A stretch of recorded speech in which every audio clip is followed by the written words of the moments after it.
right. All right, sound check. 1, 2. Oh, they can't hear me on the space. They can't hear me. They can't hear me. There we go. What is up, everybody? How's it going? What up? Oh, man, that was good. He got brutalized. Bottom right corner, if you're over on X, please repost the space. I highly doubt she'll show up, but I did send Candace an invite because I want to talk to her about that last bit of conversation. We'll see. No promises. But, yeah, he did exactly as I thought he would, right? He spent less time actually debating the merits and most of the time trying to, get one over on Candace Owens, trying to make her look bad, trying to smear her, right? We knew this was going to be the strategy. I predicted this 100%. I predicted this and knew this was going to happen.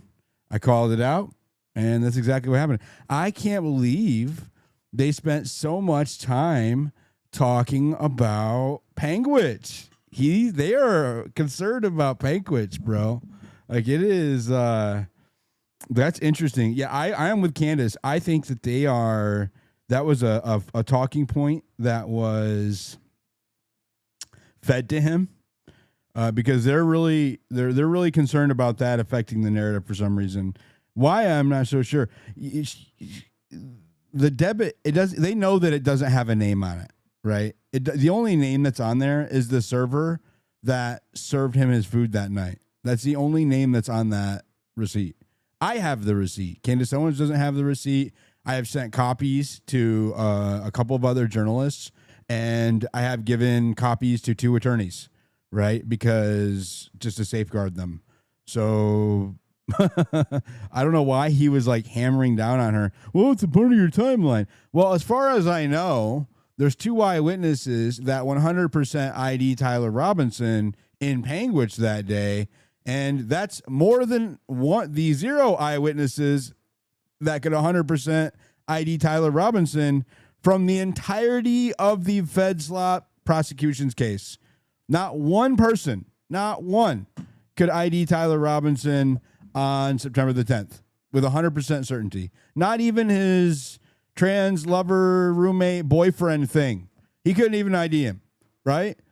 That's so, as far as evidence goes, we are winning in that regard. And another thing is that eyewitness testimony is evidence. It is evidence, okay?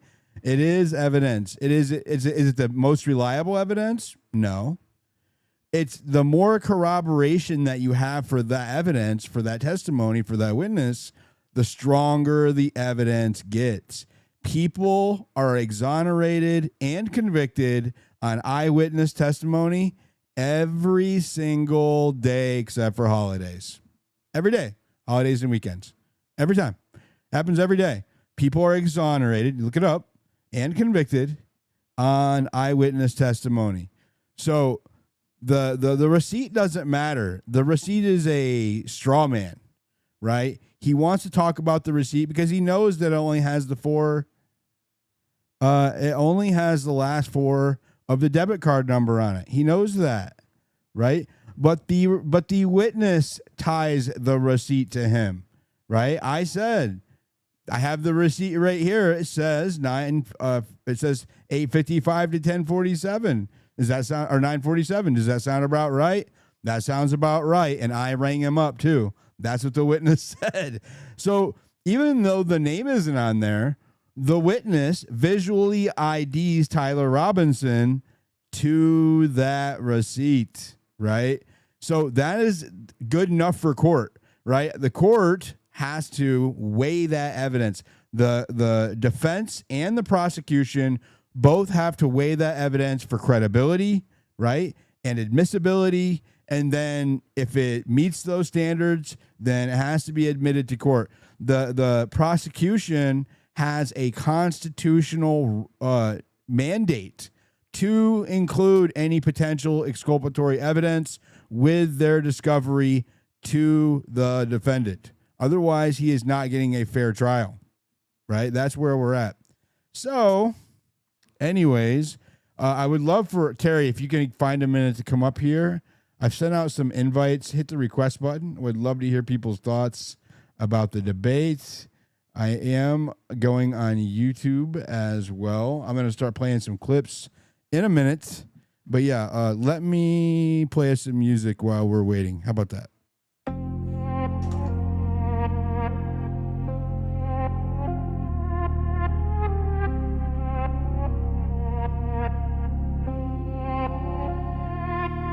He don't talk unless the proof is in the lines. Receipts in the photo-coded truth in these rhymes. Power play chess, moving pawns through the blind. But a diligent denizen sees designs in the signs. They disguise what they hide, he just shows how it's shaped. Every source double check, never roll with the fakes. In this world full of wolves, he's exposing the snakes. Document every whisper, got the quotes and the dates. He don't chase what they post, he investigates where it stems. Paper trails never lie, follows links to the end. Truth is power, it bends, but yet it always defends. What's verified never shakes, even lost in the trend. So when he speaks, it's a lens, not a rumor or a vibe. He cuts through the noise, pulls the proof from the lies.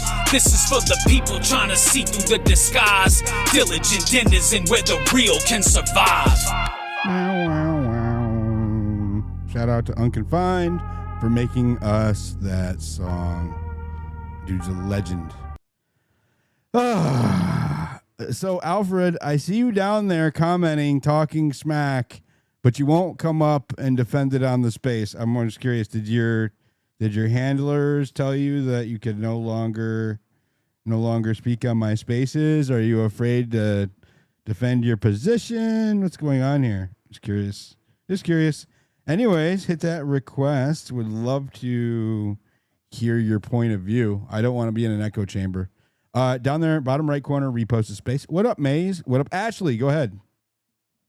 Hi, Diligent. Hey, so I was thinking, since this debate was so highly publicized and everything, people are probably maybe going to be directed to your page. And it might be helpful, like for the people who aren't following the case, it's just an idea, of course, you do what you want with it. But what I would think would be helpful is like a side by side of why the whole case falls apart. If he was in fact, like the specific text messages that he was alleged to have made at the time when he would have been in Panguitch, they don't make any, or Panguitch, whatever. I did a live stream on this. But I mean, like, in case people are going over to click on your page, you know what I mean? Like, if someone's like, oh, Diligent's the one that found this receipt or whatever. It's pinned to my profile. That specific post. Like, the receipt itself is there. But, like, what about the fact that the text messages that he sent during that time frame? Because I think that's what's so important about it, is that shows that if he sent those text messages saying, oh, yeah, I'm here getting the rifle right now or whatever, I'm waiting in Orem, when clearly if he was in Panguitch, he wasn't in Orem. So, like, if those text messages are also posted with, like, the time frame that says this is the exact time he would have been in Panguitch, I think that is, like, helpful. Maybe I'll do that during the live stream today, but I've said that numerous times. Like it's ad nauseum. I have laid that out, but I mean, I could do a new post. Yeah, and I'm saying too, for the people who, you know what I mean, aren't following as closely as we are. Yeah. No, that's a good idea. What did you think about the debate? Oh my God. I knew she can handle her own and everything. And like, I knew she was going to command a level of respect, but how annihilated he got at this point, I just feel bad for him. God. I just feel bad. And then the charges thing is it was so embarrassing. I mean, he skipped half of the debate and said, yeah, I quit. I want to be done. I mean, the clips that are going to come out of it, I can't imagine. How embarrassing to not even know the charges. Being underprepared. For everyone who said that Candace is making a mistake doing this debate, you couldn't be more wrong. I've never seen this level of cooked in my life. Like, can you imagine, the whole debate, you're sitting there getting help from an entire team of, helpers sending you clips and shit, and then you try to say Candace is getting help and then PBD checks the phone and she's not getting any help whatsoever, I'm dead right now. Like, I can't even. Oh yeah, you got cooked. That ending was great. I knew that I posted it earlier. I said that's not just the receiver. There's also 2 eyewitnesses. That's a mile away from no evidence. We have to get Sam in here. I have to get Sam in here. It is. For everybody who might be just joining us, hit that like over there. The algo likes it. I want people to see why they're freaking out about Panguitch. Okay, we'll do that now. As a matter of fact, we'll look at that now. Well, I'll show you in the space.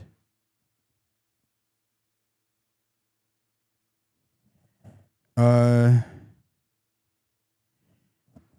show you in the space what we're talking about, or in the live stream. Sorry, I was getting some text messages.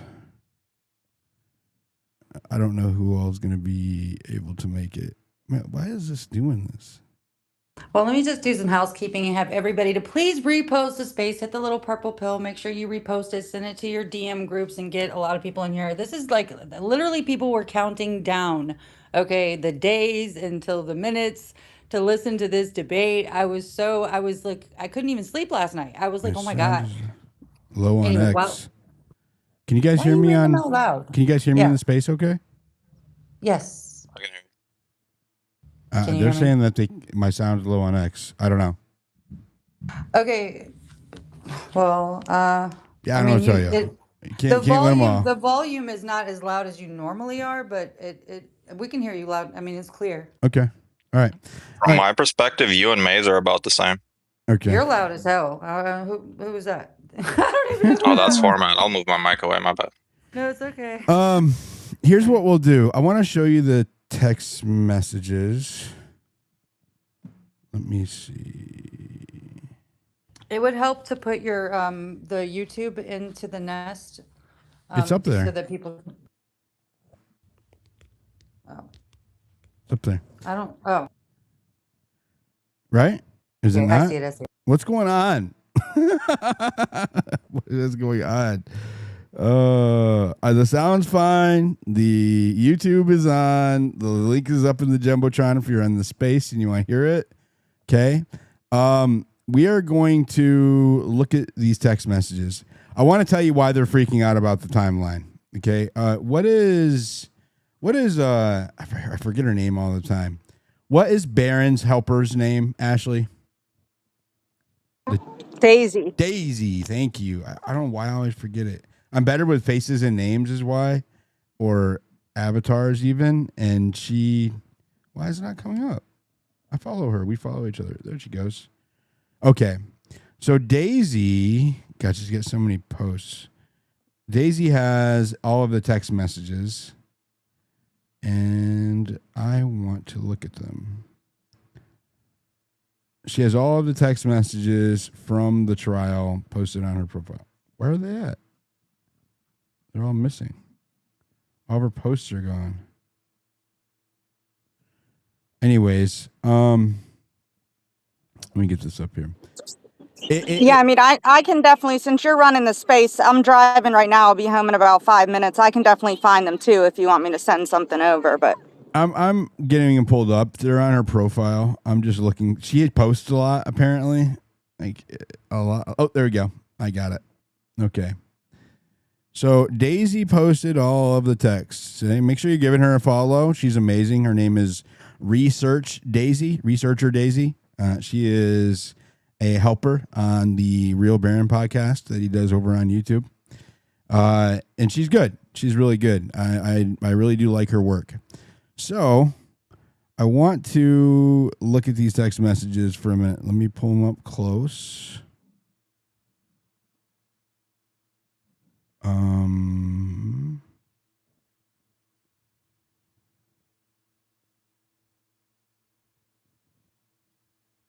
There we go. Okay. I don't know why it's being weird. All right. It's being weird though. So he says, okay, I tried to delete that. It's okay, my love. I'm still stuck in Orem. Now, these are text messages between Lance Twiggs and Lance Twiggs, and allegedly Tyler Robinson. Okay, and let me see if I can make them bigger. Am I in the way on that? I think I might be in the way. Yep, I'm in the way. Okay, let me make myself smaller. And I do have to get more prepared for these scene changes. There we go. Okay, so I'm still okay, my love, but am stuck in Orem for a little while longer. I want you to see what time these text messages start, okay? So he's saying that he is currently stuck in Orem in these text messages, right? Well, the text that didn't happen, according to Lance Twiggs, I love you, on around 4 p.m.-ish or whatever. Love you too, blah, blah, blah, moi, moi, moi. I love you, moi, moi, moi, moi, moi, moi, right? Whatever. Okay, Oui, and then what? Oh, oui, oui, ami amour, French. Yeah. Je parle français. Okay, and then we have these text messages that start at 11 o'clock. Okay, drop what you are doing. Look under my keyboard. What? You're joking, right? Okay, I tried to delete that. Blah blah blah. He admits to a confession, right? Gives him a confession because that's exactly what a genius level college age electrician does that's trying to avoid getting arrested. He sends his transfer loving boyfriend a confession, and then it's just so stupid. It's so ridiculous. I'm okay, my love. And then he talks like a Shakespearean as well, right? Hamlet. I'm okay, my love. This is how 22-year-olds all speak. I'm okay, my love, but I'm stuck in Orem for a little while longer. This is really important to the timeline, okay? So he is saying at 11 o'clock, he is in Orem. Boom. Right there. They have him locked in Orem. So we have 11 o'clock. He's in Orem. You weren't the one who did it, right? I am. I'm sorry. Here he is. He's confessing again. I thought they caught the person. No, they grabbed some crazy old dude and then interrogated someone in similar clothing. I had planned to grab my rifle from the drop point because, we all say drop point regularly. I planned to grab my rifle from the drop point shortly after, but most of that side of town got locked down. It's quiet, almost enough to get out. Again, he's saying he's still there in these text messages. So he's still in Orem up to this point, right? After 11 p.m., at 11 p.m. and beyond 11 p.m. Shortly after, most of that sign got quiet, almost enough to get out, but there was one vehicle lingering. Why did I do it? Yeah. And here comes his full-throated motive confession. You need that. I've had enough of his hatred. Some hate can't be negotiated out. But if I am able to grab my rifle unseen, I will have left no evidence except for these text messages and the confession that I put under your keyboard. Fucking stupid, bro. It is so stupid. It is so ridiculous, okay? Come on. This guy is a 4.0 grad, okay? He graduated early. He attended college classes while he was in high school, okay? He's like genius, okay? And he's here sitting and saying that he has left no evidence while he is confessing via text message and leaving a whole confession note. Give me a break. Anyways, it's so stupid. All right, be safe. Be safe. Stay safe. You just admitted to, assassinating a major political figure, but all right, stay safe. Just calmly, just another see you when you get home message, because that's perfectly normal. A bit over a week. How long have you been planning this? Because that's, of course, that's the next question you have to ask is how long you have premeditated it, because it's a very important factor. We got the act, confession. You need motive, and now we need to make sure we get premeditation. Cover all of our bases here. A bit over a week, I believe. I can get close to it, but I can get close to it, but there is a squad car parked right by it because that's how 22-year-olds talk to squad car. We all say squad car. I know I call it I don't call cop cars. I say squad cars. So he is still in Orem. Okay, as these text messages continue. But I don't want to chance it while they're parked there. If they had found it, I imagine there would be more commotion. Again, I'm sorry for roping you into all of this. You shouldn't have to worry about it. Does anyone else know? Not to my knowledge. So what he's saying there is, are there any other conspirators or other actors? Not to my knowledge. What do you mean not to your knowledge? It's going to be real effing annoying if I can't get this thing till like 3, then I have to drive back down and still go into work. You're sure they aren't waiting to see if anyone comes to collect it, right? I've gotten close enough that they would have jumped me if they were waiting, and they would have probably be more concerned with pulling the prints off of it, because that's exactly how we all talk. 3 hours ago, now, okay, we have established... Here, let me get Sam up here. Will you get Sam up here, AJ? I'll get him up here. We have established, I really want to hear his perspective because he's on all over this. We have established that he was there at 11 while he's sending the text messages in Orem. In Orem, okay? That is North Utah. It's like 3/4 up from the bottom, right? And so now he's saying he was there for 3 hours. So that puts him back there. He says, 3 hours ago, there was an officer with a canine walking by in the area, hoping that the pooch has a bad sniffer. Because, again, that's how we all talk in America, especially 22-year-olds, hoping that the pooch has a bad sniffer. I'm wishing I had circled back and grabbed it as I got to my vehicle, because it sounds like the police couldn't get in for a long while because of the traffic. Needless to say, I'm going to be coming home late, my B. Just stay safe. It's so ridiculous reading him out loud. So now, okay, he adds 3 hours before 11. That puts him there at 8 p.m., okay, at the latest, 8 p.m. So now we have 8 p.m. until 11 p.m. that he is in Orem. Justice, I will, I'm more blah, blah, blah, okay, and then he says, just checking the spotting you now. We'll update soon. The squad car was moved further away, enough that it could be able to move in. I backed off because I thought I had heard footsteps, maybe a foot patrol, but the crickets here are so effing loud.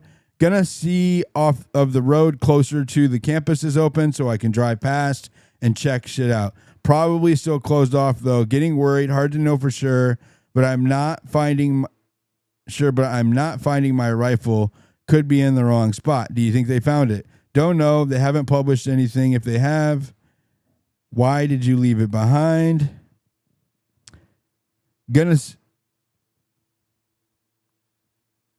Why did you leave it behind originally? And does it have a serial number?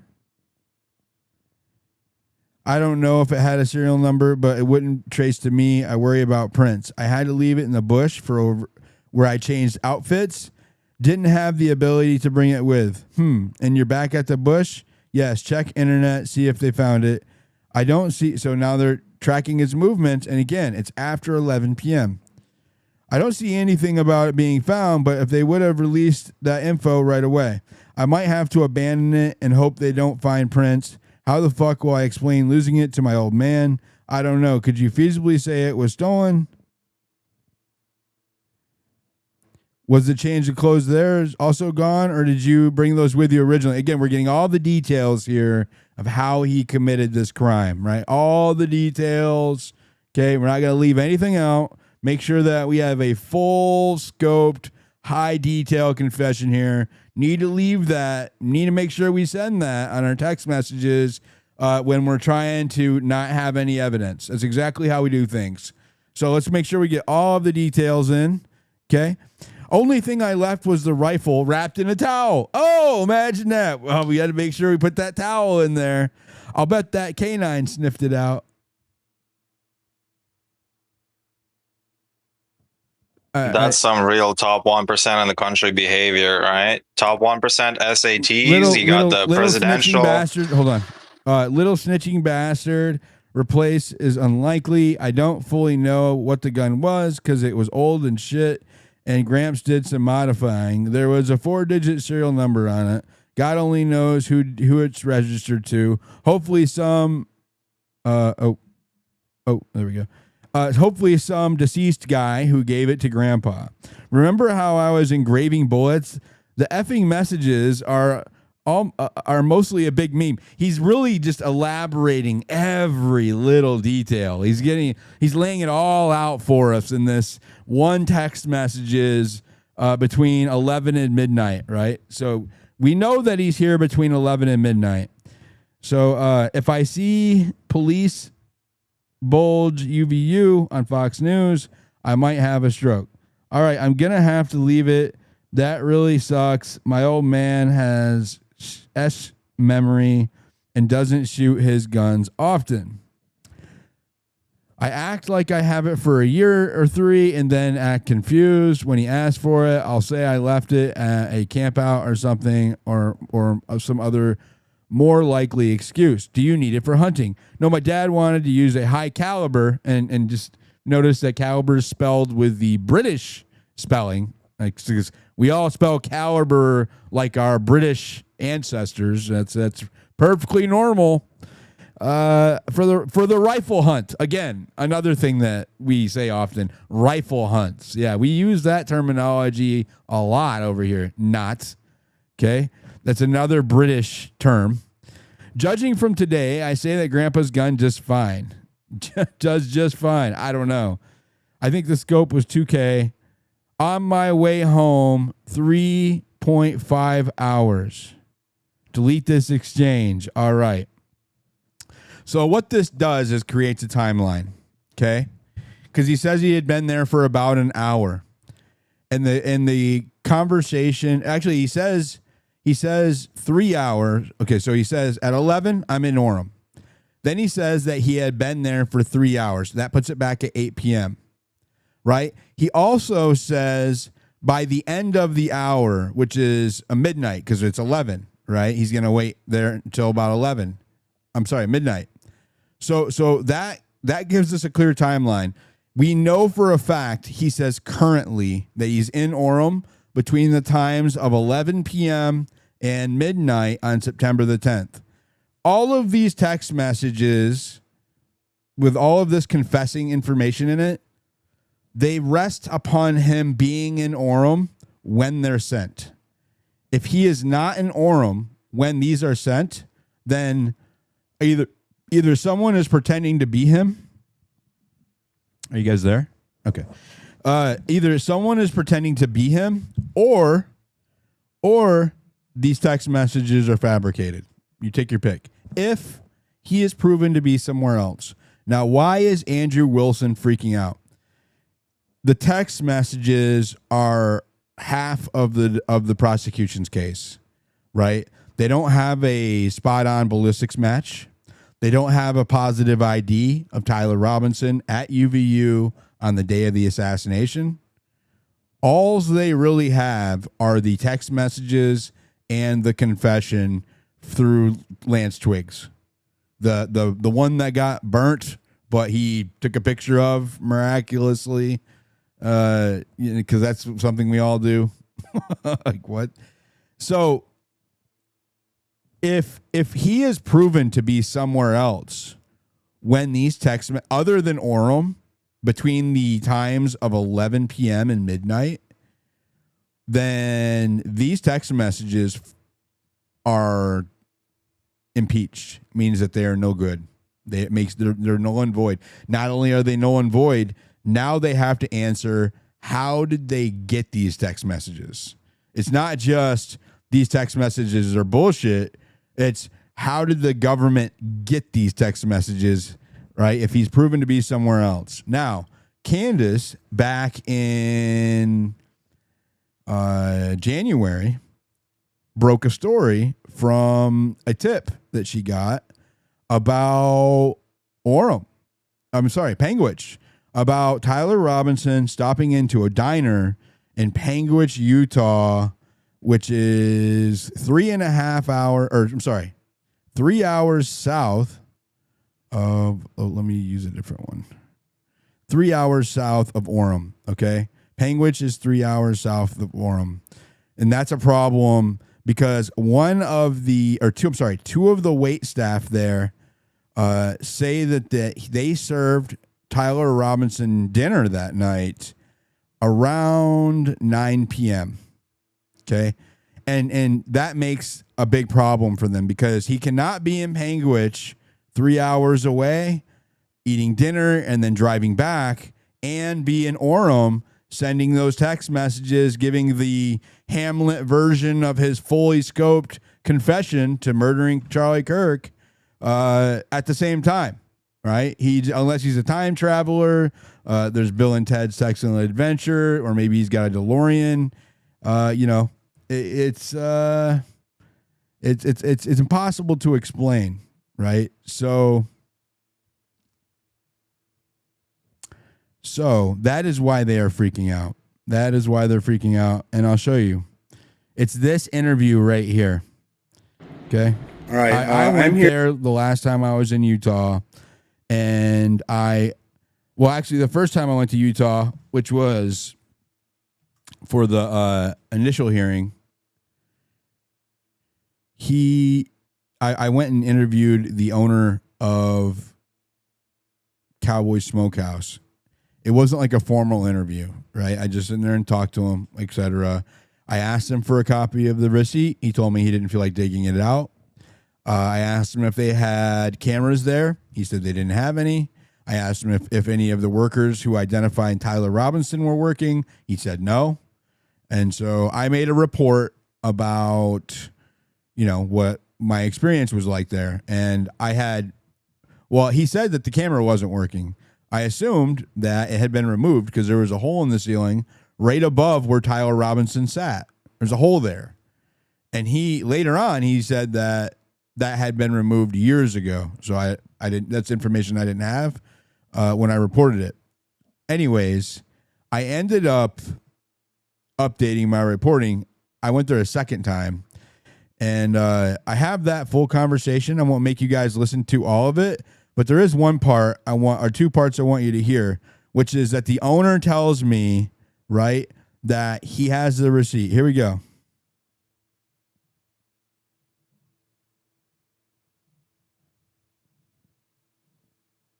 Well, that wasn't him.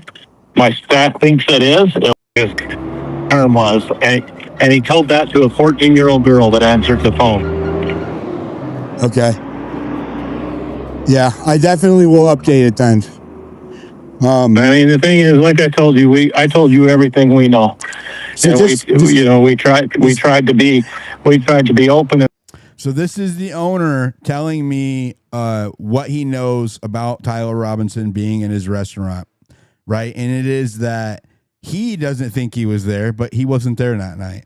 So I don't know why he would think that. He doesn't have a name on the receipt. He doesn't have a surveillance image to make that decision. I think he's being pressured because he ran as a Republican in that county.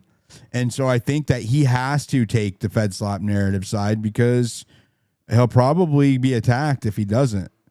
So, yeah, and he was getting harassed before I came up here the second time. And honest with people, we don't, and I told you everything I know. That as far as I know, that wasn't him. My staff thinks it is. It was. It would make sense that it could be. You said it. So as far as I know, it wasn't him. My staff thinks that it was the ones who served him, the ones who were there. And he says, it makes sense that it could be. It makes sense that it could be. 9:30, right? And about on the receipt was around 9:30. On the 10th? On the 10th. And I'll tell you what, if you wait right there for an hour, when I come back, I'll find that receipt for you and I'll print you a copy of it. I don't normally post all of what I record when I'm out on the field, but when I posted this interview and the receipt, the Fed sloppers, the Zionists, everybody.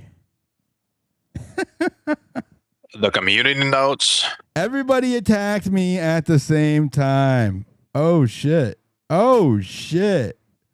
Oh my god. I just got set on something very interesting. I can't say what it is, but this motherfucker. Okay. I'm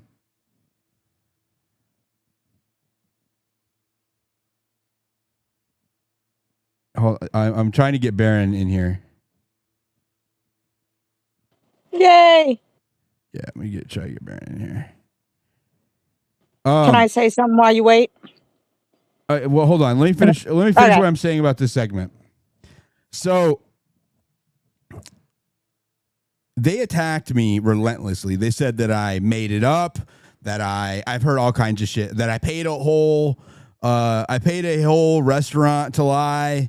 I paid some dude to put on a Cowboys shirt and look like a waiter and stand there and give it and everything. And so after all of the whole lies that they were saying, the owner was saying that it was fake, that it didn't happen. After all of those constant lies, I posted the whole thing, the whole conversation I have, which conclusively proves that the owner offered to give me the receipt, told me that it was the one in question. He let me interview his staff on site, and it proves that it's all authentic. It doesn't prove like that it was Tyler Robinson because it doesn't have his name on it, but the waiter does. Anyways. And you'll have everything I gave the FBI. Open and honest with people. We don't, and I told you everything I know. That as far as I know, that wasn't him. My staff thinks it is. It was. It would make sense that it could be. You said around 9:30, right? And about on the receipt was around 9:30 on the 10th. On the 10th, and I'll tell you what. If you wait right there for an hour, when I come back, I'll find that receipt for you, and I'll print you a copy of it. And you'll have everything I gave the FBI. Okay, I just ordered one of your big platters, so I can. Okay. I'll do that. No, I did, You'll have everything that I gave the FBI, and that is exact. Baron. So Andrew Wilson, did you even know if that's the real receipt? Whose is it? Rah rah rah rah. It's in dispute. Did you hear what he said? You'll have everything that I gave the FBI. Everything. I have a video of the waiter. I have pictures I did selfies while I was there. I have the entire conversation with the owner. Oops.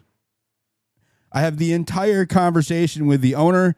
I have everything. Everything that you could want except for I redacted the identities of the people who I interviewed because I don't want them to get harassed. You see what these people do. I have been getting harassed since this story like you would never believe. It's more intense than anything I've ever experienced. Doxing attempts, smears, lies, harassments, threats, death threats, all kinds of crazy shit. It's nuts. It's absolutely nuts. That's exactly what they would do to these witnesses. It's 100% what they would do. They would threaten, intimidate, bully, and silence those witnesses. And that's exactly why they were demanding that I show the name on the receipt, right? Because they want to harass them. I just, I took you as a decent guy, and that really upset me. Well, my intent was not to have you harassed. When I asked, you said that the camera wasn't working, so I assumed. No, that camera, we'd never had access.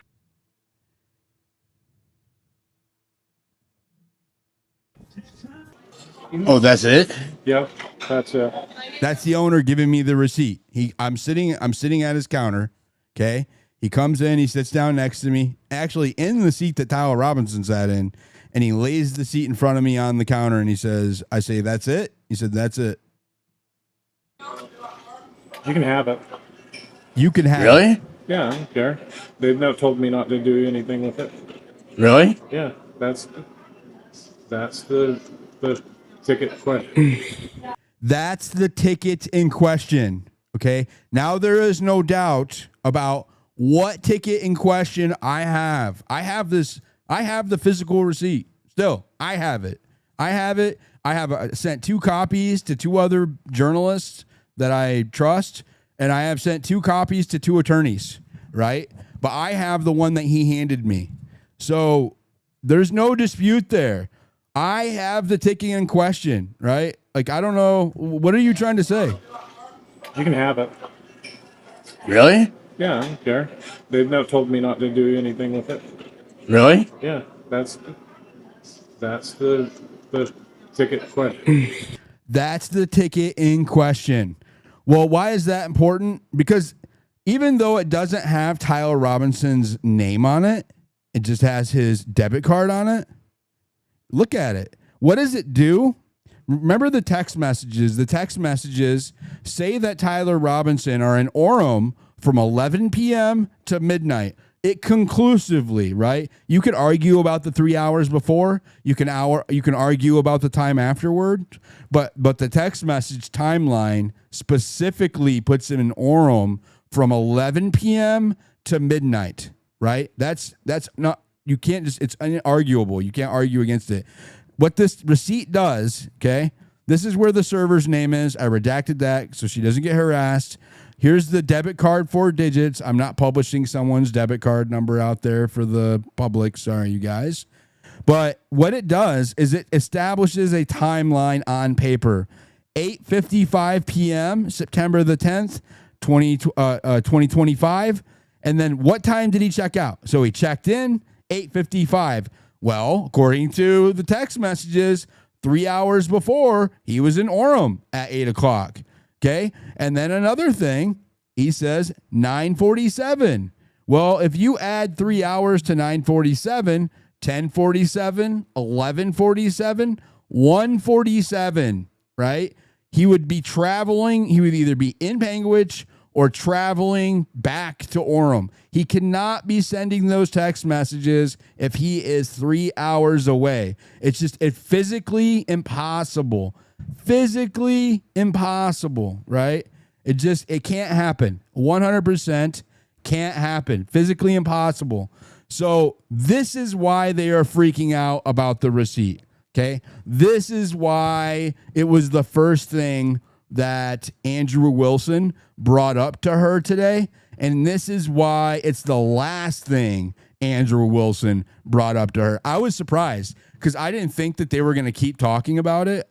They haven't said shit to me. They all deactivated at the same time. Nobody brought it up again. He brought it up. He's out of all of the Fed slop shills. You have, paralittle testicles and all of the other ones.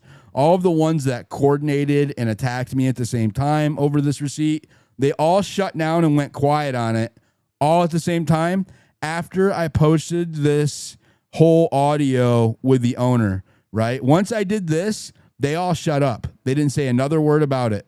This just put a stop to it, and they stopped giving it any attention. I was extremely surprised to see him posting that today. Or sharing that today. Go ahead if we have any speakers. I need to take a text message real quick. Okay. 2 points. One is I just want to say that you should be incredibly proud because, out of the entire country, literally all of America, we're all, how many people are watching this? We're all watching Candy Cult. I'm a member. Baron, we've been watching it for 11 months. You're the only person that got that information. So, no matter what the story turns out to be, it's pretty incredible. Like you said, 2 eyewitnesses. That's more than the state has about anything. And I just want you to know that, that doesn't go unnoticed. The drive you did to get there, you're going in, talking to them. That's the legwork. That's the real. I love Candace. I'm not saying anything negative at all. We wouldn't be anywhere we are without her.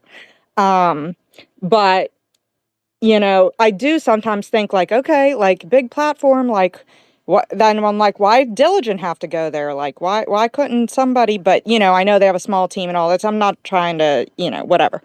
But the second thing that I wanted to say was okay. We have the 2 eyewitness testimony. How else could we nail this story down? What else could we get? Let me finish because I want them to hear the testimony real quick.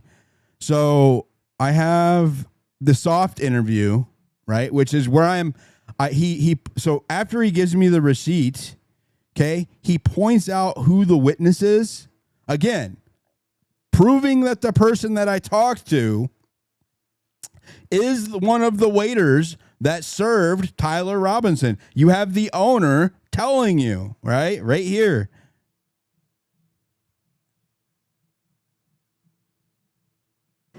Girl that was here earlier said that one of the people that was here that night is here. Him? Yes.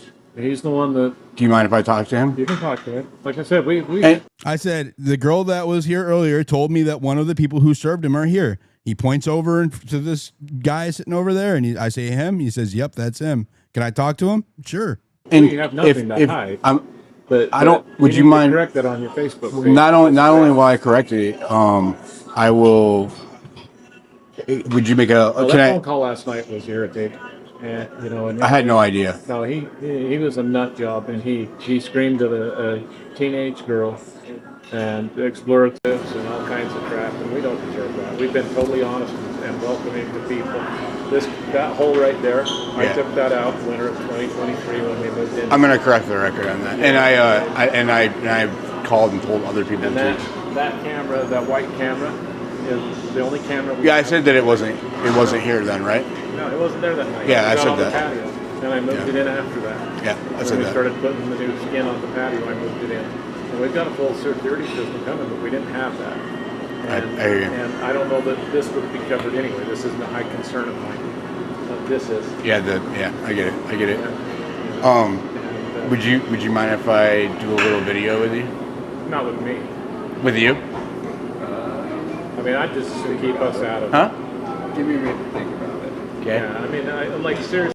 So I'm asking hopefully that fixes it, you guys. I'm trying to get the sound all regulated. It should be fine, but it's not. So I don't know what to. Maybe I can try this. Go to mine. It's echoing now. I think it's echoing. Anyways, there is. I asked the witness if he will do a video interview with me, and he says, let me think about it. The owner's like, no, we don't need to be on. Like, he says no, right? So we don't want to be part of the. We don't want to be a part of this whole crazy thing. Well, I was just gonna say I'll get on the video and say that you guys there have been ultra the way nice. The way these people are taking it. I mean, and I know some of you just want to find the truth. But there's an element of your following that are nuts. We don't want anything to do with it. Yeah, that's Twitter. It is Twitter. That was kind of scary last night. Yeah, I definitely will. Definitely will. The thing is, like I said, and that's what we get for being honest and talking to people. I hear you.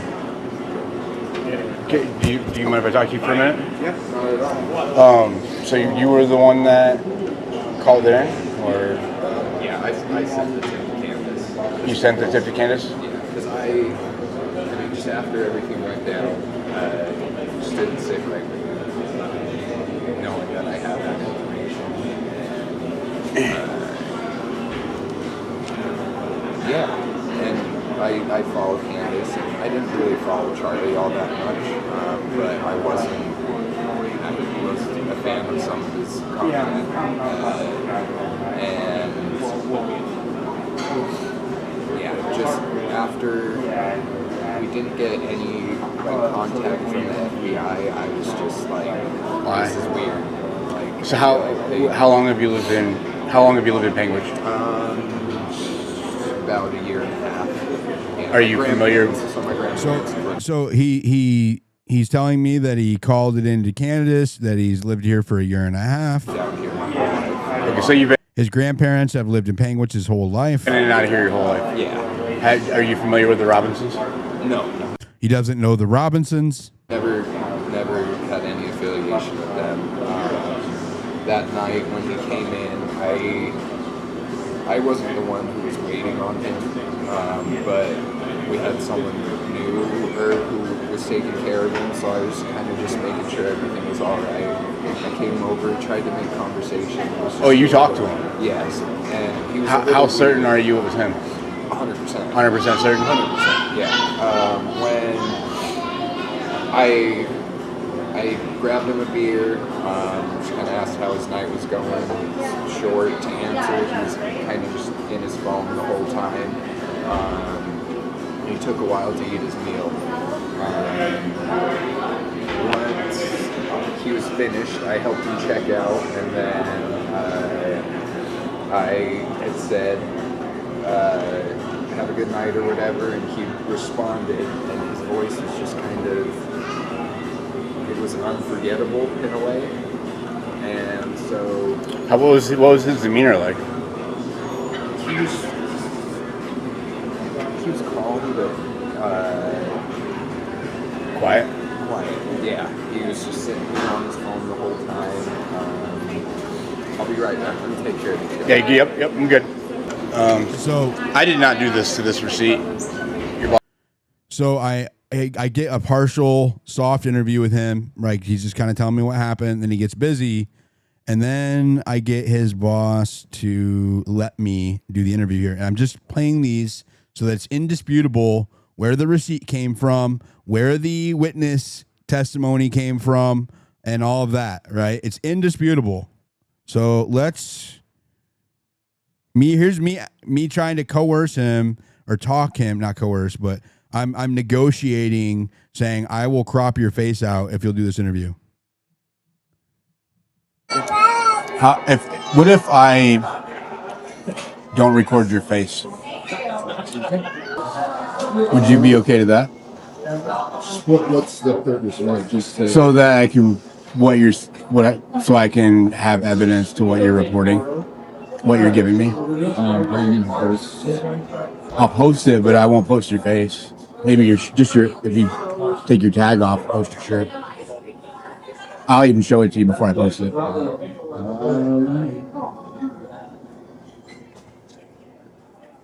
It's a big deal. I don't know. I don't think you know how big of a deal it is. Yeah, no, I do, and that's the thing. It's like everything surrounding it. It's weird. It's weird. That's why I would say, say who said it. Just that they work here. He's scared. Can you hear it? He's scared. He's scared for people to know who he is because he knows how weird it is. He reported this to the FBI and they never followed up. Sound familiar? Like Candace Owens reported that she got word from a French official. She said that today. I had word from a French official in the government that there was a involvement on the ground with Charlie Kirk's assassination, right? And they never followed up with her. The same way that they never followed up with this kid, and he is scared as a result. I'll even hand you my phone and let you look at it first. Yeah. I think. Sweet. Okay. When are you taking off? As soon as I talk to you. Gotcha. And then I can't get out of Utah fast enough. Yeah. Okay. Just give me a minute. I'll you good, man? get it done. Okay. Probably go out on the patio. Yeah. So there you have it. He's agreed to do an interview with me. Here's the owner telling me that I can do the interview there. Do you think you had time to do that before your dinner rush hits? It's like almost 6 o'clock. Yeah. If you only. All right, I'll let you guys go. Okay. Is it quiet back there? Yeah, it's quiet. Okay. Okay. Thank you.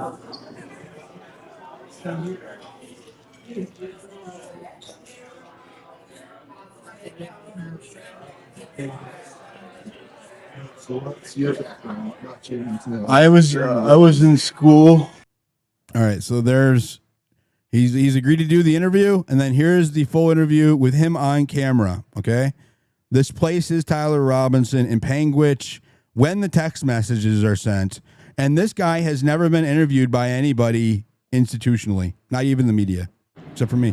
All right, I'm here interviewing one of the employees that met, who they say it was Tyler Robinson, on the night of September the 10th, around 9 p.m. here at Cowboys Smokehouse in Panguitch, Utah.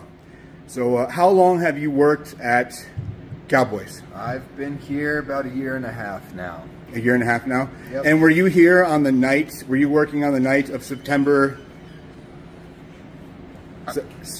Yes, I was working here. I remembered him coming in, sitting at the bar. He ordered a steak, a couple beers. Did you sit at the end of the bar? Close to the end, second seat in. I wasn't the waiter who was taking his order and everything, but I did have a couple interactions with him just trying to help out. And yeah, I heard his voice and it was unforgettable. Unforgettable. And were you also the one that called it in to Candace? Yes, I did send in the tip, everything. Note that what he said the major identifier was Tyler Robinson's voice. Not how he looked, but his voice. And Tyler has a very distinct voice. After I'd notified my boss, we reached out to the authorities. He contacted the FBI. They got our contact information, but we never heard anything from them. They got our contact information, but we never heard anything from them. They never followed up with this kid or the other waiter. Neither one. You never heard back from the FBI after you reported it? Never heard anything. And that's kind of what prompted me to send it in. It just didn't sit right with me. And that's what prompted me to send it in. It didn't sit right with me. Imagine that. The FBI doing shady shit after he reported pertinent information to Charlie Kirk's assassination, and they just didn't look into it. But trust the FBI. Trust the government. And how certain are you that it was Tyler Robinson that you saw? 100%. 100%? When... by the way, that's 100% more than the trans furry loving roommate allegedly, right? Like that's 100% more than Lance Twiggs can 100% ID Tyler Robinson. That's 100% more. I had heard his voice. He was just a weird guy, and I wasn't really paying attention to my phone that day. I'd seen that Charlie had been shot, and I didn't really want to give any of my energy to it until I was done with work. And the next morning, I went to my other job, and my coworker was kind of talking to me about it. He pulled up a picture. He said I looked like I was a little shocked by it, because I recognized the face. And then later that night, or that day rather, they released a video of him getting his college acceptance letter, and when I heard his voice, it was no doubt in my mind that was him. And do you know what time he left? It was close to closing, so it was around... What time do you guys close? 10 o'clock. And the receipt that I have here, so I'm holding the receipt when I am talking to him, saying the receipt that I have here says this time. I have the receipt that was used that night by him. It says 9:47. I have the receipt here that was used that night by him. 7 on the checkout time. Does that sound about right? Sounds about right, and I was the one. Does that sound about right? Sounds about right, and I was the one who helped him check out too. And you were the one that helped him check out? Yep. So you're the one that you took the card from him? Yep. Okay. And that's just like I told. I took the card. I figured that would be good information for the feds to look into it, and they never checked into it, not once. I don't know if they checked into that. I know they got that information from my boss. So they got the information, but you don't know. You never heard back again. Never heard anything from them. No. The defense, did the prosecution ever reach out to you guys to come testify or anything like that? No one's reached out to us at all. Has the defense hasn't reached out to you? No. No one's reached out to you whatsoever, even though you saw him that night. Yeah, no one's reached out regarding anything to do with Tyler Robinson. No one's reached out with anything to do with Tyler Robinson. This was reported nationally in January. We had Candace Owens reported it all over her platform, which is huge, right? Arguably equal to or greater than the legacy media. And then the legacy media also reported it. Also talked to the owner, didn't talk to these people. They didn't interview the witnesses like I did, of course not. And they just said, oh, this is a nothing burger. Really? That's what they said. It's a nothing burger. And then the New York Post reported it, and then all of the legacy media parroted that, and then the story went nowhere. And these kids, these waitresses and waiters, the wait staff, they never got interviewed. Never. Not by anybody. Not by the FBI, not by the legacy media, not by the new media, not by the defense, not by the prosecution. Nobody. Nobody has taken this kid's statement except for me. So, yeah, that's evidence, by the way. Witness testimony is evidence, right? 100%. It is evidence. Witness testimony is evidence. That is evidence that Tyler Robinson was in Panguitch, and there's not just one witness, there's two witnesses, which is, it strengthens the testimony of each other, and they don't know Tyler Robinson. They're not connected to the case. They have no idea about any of this shit. They just work at a restaurant in Panguitch and are reporting what they saw. Go ahead, Heather. Oh wow. You laid that out really good, which I don't know why, but I have an echo when I talk. Is that check. Okay, Yeah, should I be got good an now. echo. Should be good now. Okay, check.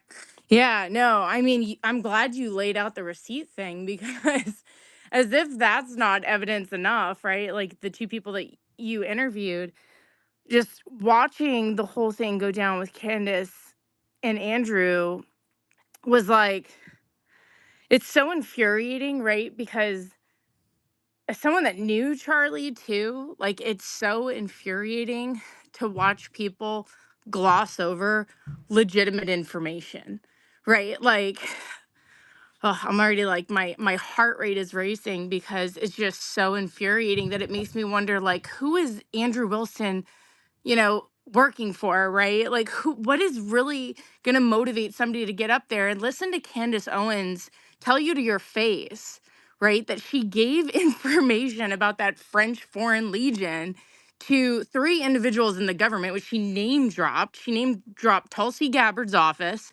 She name dropped Margot, who I'm assuming is Margot Martin, who is one of the assistants to the President of the United States. She said she gave the information, put it on his desk, probably the desk She's in a the Oval cabinet member of Office. the White House. Yeah, but that's what I'm saying. And then she also name dropped Dan Bongino. So she texted three individuals, and then you have this guy, Andrew Wilson, sitting there, shaking his foot, fiending for a cigarette, just glossing over all of it, being like, you don't have any evidence. Where's your positive evidence, is what he said. Well, there's positive evidence you're fiending for a cigarette because your body language says it all, buddy. Right? Then he's going to gloss over the fact that she points out a couple key facts that are evidence, right? It's evidence that the FBI got rid of the vehicle. They got rid of the evidence. There's evidence of a contractor saying the FBI ordered the crime scene paved over. This is all evidence that points in a direction opposite to what the platform he was standing on, right? And so he glosses over all of that stuff and then points to, oh, well, we have these text messages, right? There's a text message confession. Glosses over the fact that Candace is like, well, we don't actually know who sent those messages or where they came from because, the FBI or the feds or whatever are holding that information and won't even give it to the defense attorneys. Well, then he's like, oh, but the gun, I believe the state, right? I believe that Charlie Kirk was shot by Tyler Robinson with a gun. So Candace brings up the testimony of the forensic examiner who was like, oh, there's 5+ profiles, and Tyler Robinson's was the most degraded. And his response was, who cares?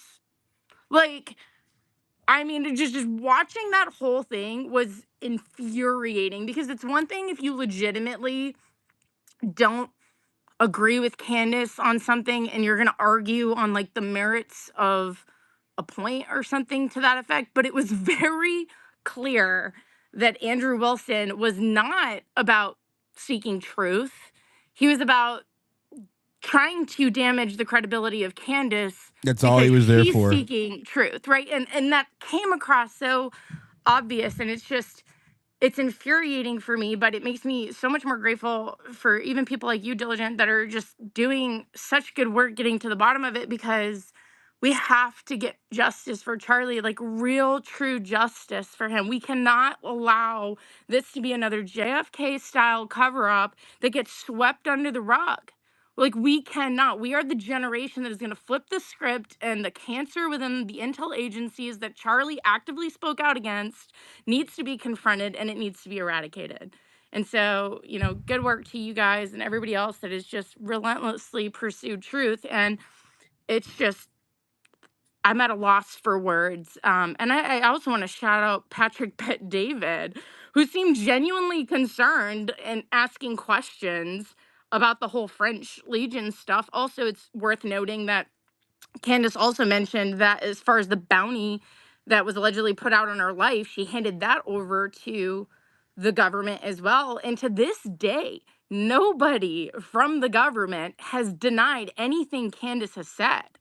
Period. Right? There's been no FBI official, Cash, Dan Bongino, anyone that's come out and said, you know what, Candace did send us that stuff. We ran it down. It didn't check out. There's been nobody that said, no, she didn't send us that stuff. They've just been dead silent, which for me, silence is an answer. 100%. 100%. Well, I'll wait. Yeah, over on YouTube, hit the like button. I always forget to say this, and hit the repost button on the space bottom right corner. All right, let's go to. I want to go to some opposing views real quick. I don't want an echo chamber. Alfred, what did you think about the outcome of the debate? Oh, I don't know. I think both sides were kind of predictable in their responses and what they put forward. I think, though, since you're talking about Panguitch, I think the thing that Andrew was seizing on, which is the thing I've been seizing on, is he basically got Candace to admit that she can't prove that the receipt belongs to Tyler Robinson. There's no electronic record so far that we've seen that ties it. She said yet to be determined. Yeah, that hasn't been determined. So the only that's thing not that a negative, though. That's just an indecisive. Right. Correct? But the only way that you can really connect it to Tyler Robinson is through an electronic records check. No. You can't really use it as part of the time. A witness just tied it to Tyler Robinson. Yeah, I understand that, but the witness's testimony is, because it's an electronic record, because the receipt is tied to an electronic record, then that testimony becomes testable to the electronic. But if the results are indecisive, so it's like I was telling you before. So, for instance, if the camera had been working that day, then the witness testimony would be testable against the camera footage. But since the camera wasn't working, and that's the same glitch that we have with the receipt. The owner said that he tried to get the full number. I'm sorry. Either you're banding or I am. I'm sorry. Can you guys hear me? Say that again? Can you guys hear me? I can hear you. We can hear you, Diligent. Okay. The owner. I'm in a place that doesn't have a good internet connection. So. Okay. Just mute it for a second. The owner said that he tried to reach out to I might have to drop and come back. Okay, let's drop him because he's interrupted me. We'll bring him back up. The owner said that he reached out to the payment processor and that a glitch was preventing him from being able to retrieve the information. So much like the camera, it just wasn't working. So the fact that he can't get that information doesn't mean that the feds can't, but they didn't continue to look into it. We don't know if they did or not. Again, another indecisive. Okay. And so all you have to go by is the witness testimony. If you don't have anything else to go by, you still have to let that witness testify and allow the jury to decide how much that testimony is worth. That is how it works. Well, we don't know whether or not the receipt has been checked. That's the thing. I was again saying another indecisive. I was saying that it probably has been, but I'll admit I don't know that You it don't has know been. that. I'm just saying, I know that. I admitted that. I'm saying I know it. I don't know that for sure. I'm saying that enough time has passed and the ease with which they can check it.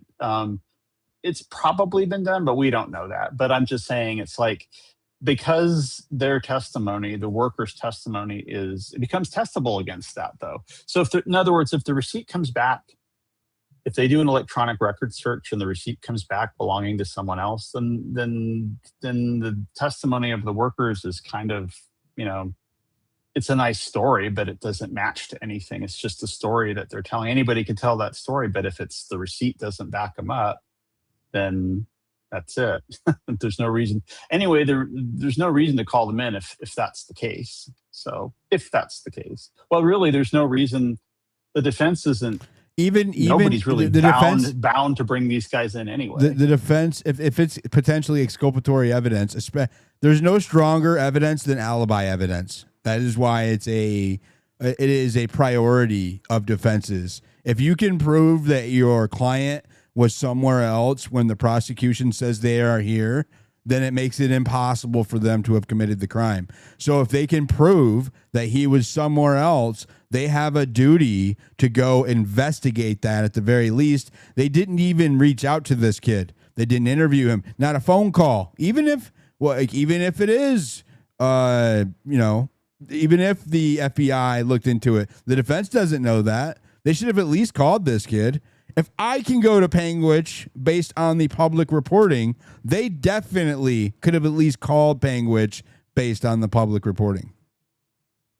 Oh, it's up to them to make that determination whether or not it's exculpatory or not. I mean, they how can they know if they don't look? This is my point, right? You have to at least talk to the kid to be able to determine if it's exculpatory. Right. Okay, but listen, you're assuming that they haven't checked. I'm assuming that I already know that they haven't. I already know that they have not talked to this kid. No. I'm talking about the receipt. You're stuck on the receipt. Bro. You're the one making the receipt the deal. Yeah, it doesn't matter. It is the deal. It doesn't matter. That receipt, it does. That receipt could have someone else's name on it, and they would still have to contact that person and see if they were the ones that were there, because Tyler Robinson could have been using someone else's debit card that night. Happens all the time. Could have been using a family member's debit card. Could have been using one of his buddies' debit card, right? You have to look into that. Just because even if it had a different name on it, they still have a duty to follow up and make sure that that is the person who was there that night. So you're trying to make it all hinge on the debit card. It's it's just BS. Okay. Well, I mean, we'll see how it plays out. Like I said, you're assuming they haven't done it, made the check on the receipt. I don't know if they have. I'm not assuming anything. I don't know if they have. Well, I'm assuming that they have. I'll go out on a limb and say I'm saying for a fact they haven't interviewed this kid. And I'm assuming that they have. How's that? I'm assuming that they haven't interviewed this kid. Well, then they're probably not going to interview the kid. They don't have to. Okay. I mean, so like I said, there's other ways. I was telling you, there's other ways they could also check it. They could also check and see if the receipt has ever been used in the restaurant after the 10th. Like if, for instance, say they do an electronic records check and they find out down the line that not only was this credit card, whoever credit card it is with whatever name is attached to it, suppose they find out that it was used on the 10th, but then they find out it was used just a few months ago or a few weeks ago from today. Like suppose they find out that it's been being used a few times since then. Then what? You're just, it's pure speculative conjecture. It is, but I'm just saying, I'm giving you an if-then proposition. It doesn't matter about them not interviewing this test. There's two witnesses that ID Tyler Robinson in Panguitch. I understand what you're saying. And he has a history there. I understand what you're saying. I'm just saying factually, legally, you're wrong. The defense isn't obligated to call these guys. They have a constitutional duty to do it. That's incorrect. No, they don't. Okay. No, they don't. All right, not at all. Look, we're gonna thank you, Alfred. Appreciate that. Hang out. I'll go back to you. Let's go to Joa and then Brother and Ashley. Sam, you can chime in whenever you want. Thanks, Diligent. I actually had a question for Alfred, just because I was Did he just rug or it was me? He You rubber rugged. band, yeah. No. Can you hear me? Now I can. Yeah. You're rugging again. Not me. I hear Heather. Oh. It's not me. Yeah, there's no one speaking, dude, but you. This thing's all messed up. Here, you can hear me now, right? Yes. Okay. I actually had a question for Alfred because I was actually surprised at something Andrew said. Alfred, what percentage would you say that you're certain that Tyler did it? At this point in time, probably about 80 or 90%. Okay. Yeah. So I see someone who says 90. I'm like, okay, he's pretty certain. Andrew went on the show and he said 70%. Someone at 70% to me is not someone who's pretty certain. That's someone who's still unsure, though he leans towards it's Tyler, right? I'd say at the moment, I'm like 40-50, right? So I have a ton of questions. I would assume someone who's at 70 would have a ton of questions. But what he did was he didn't want any questions. He didn't go there to prove, just like you did, by the way, just now. You didn't come here to prove that it was Tyler. You don't argue the state's evidence. You don't do any of that. All the other side wants to do is poke holes in any theory, which is extremely easy to do, right? Because you can be like, oh, you don't have this and you don't have that. Well, we're not the FBI. We're not the ones going to collect information. Actually, people like Diligent and Candace and everyone else that's collecting information deserve to be applauded that they're actually doing more research than the actual government's doing, it seems like, right? And to poke holes when you're not absolutely certain that it was Tyler, is absolutely insane. To go pay Kansas $300,000 to go debate when you're only 70% certain seems like a joke to me.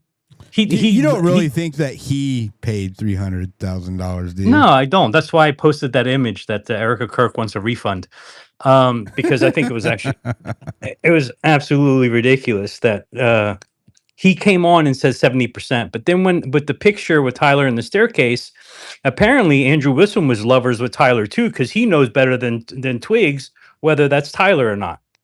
Did they have a previous relationship? How does he know better than Twigs that it's Tyler? Like, I don't get it. Like, I honestly didn't. I started skimming through the debate because his conviction was 70%. What do you think about Diligent? What do you think about the fact that his very first opening statement was it wasn't Israel?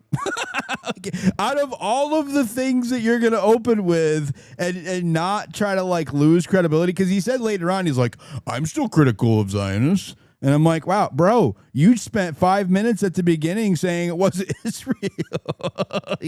That was your first opening statement. It was not a good look.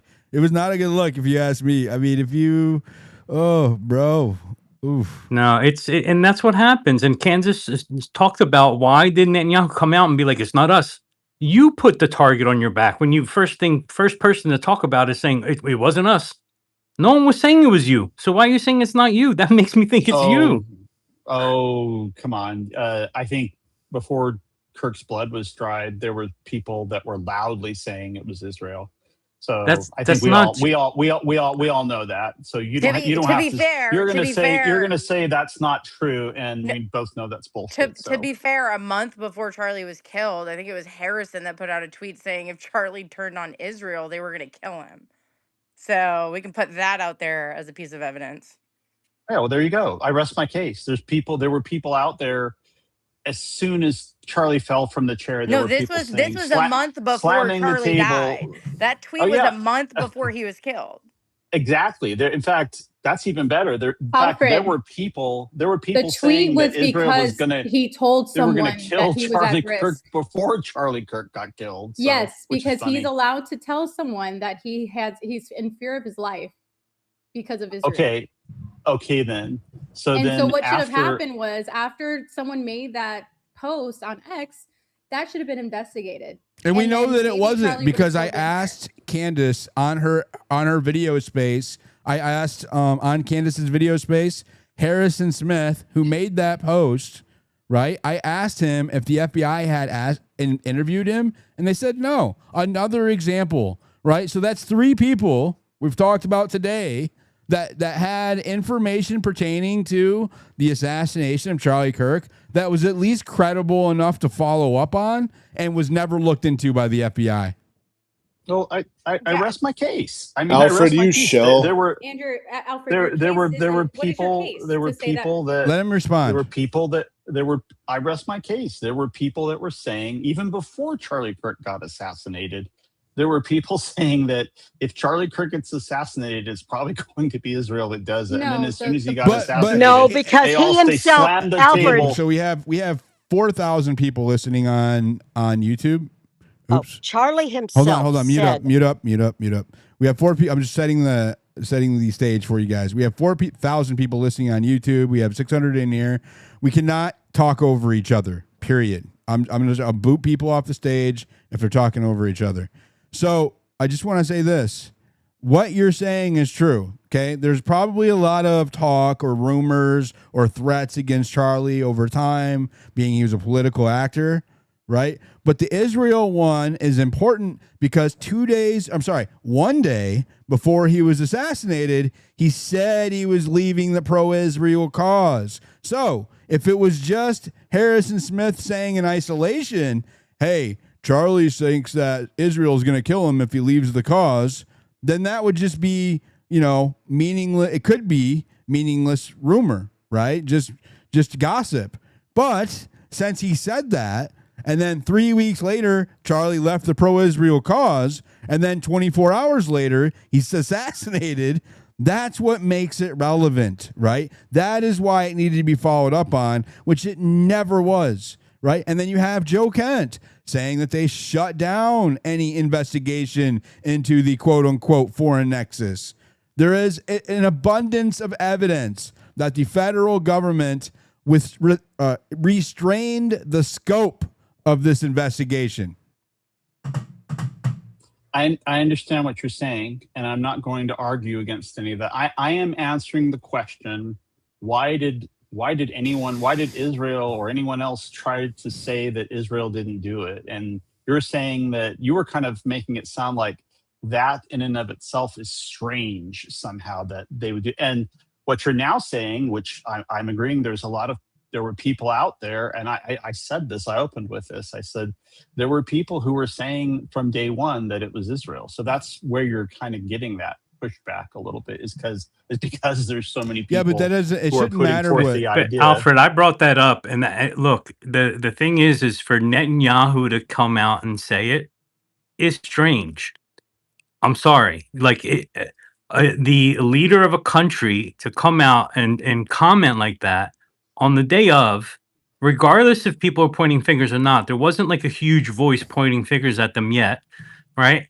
And the fact that he did that is extremely strange. And maybe you didn't find this strange. I find this strange. I don't think, country leaders come out and be like, oh, the president, the vice prime minister of Japan was killed. It wasn't us. There was people that were pointing the finger at America when that happened. Donald Trump didn't get on, or Biden didn't get on, whoever was the president at the time, and be like, it wasn't us. It's very strange, and it's not in his character either. Again, it happened. It seems today. like a panic move. Fucking the first thing he said today wasn't Israel. First thing. It looks bad. That's why I said I said it in my post when he did it. I was like, that's a bad look. I wouldn't if well, I don't think it's strange for Andrew to have said it today, because by this time it's not that he said it. It's that he led with it, Alfred. He led. That was his opening statement. Yeah, because Candace and many other content creators, such as yourself, have insinuated, let's just say, that I said that Israel has potential motive. I never said that they did it. But I can expand on that a little bit, because having been part of like the Turning Point ambassador special guest program for like 5 or 6 years, the very last Turning Point event before Charlie was killed, which was the Student Action Summit, where Charlie had, Dave Smith debating Josh Hammer. He had Tucker up there telling him to go Max and say all this stuff about Epstein's ties to Mossad and things like that. At that particular event, that was the first Turning Point event I personally have ever seen, where in the vendor hall, right, people that pay money to have a booth, they sell their products and all these other things, there was this one vendor booth in particular.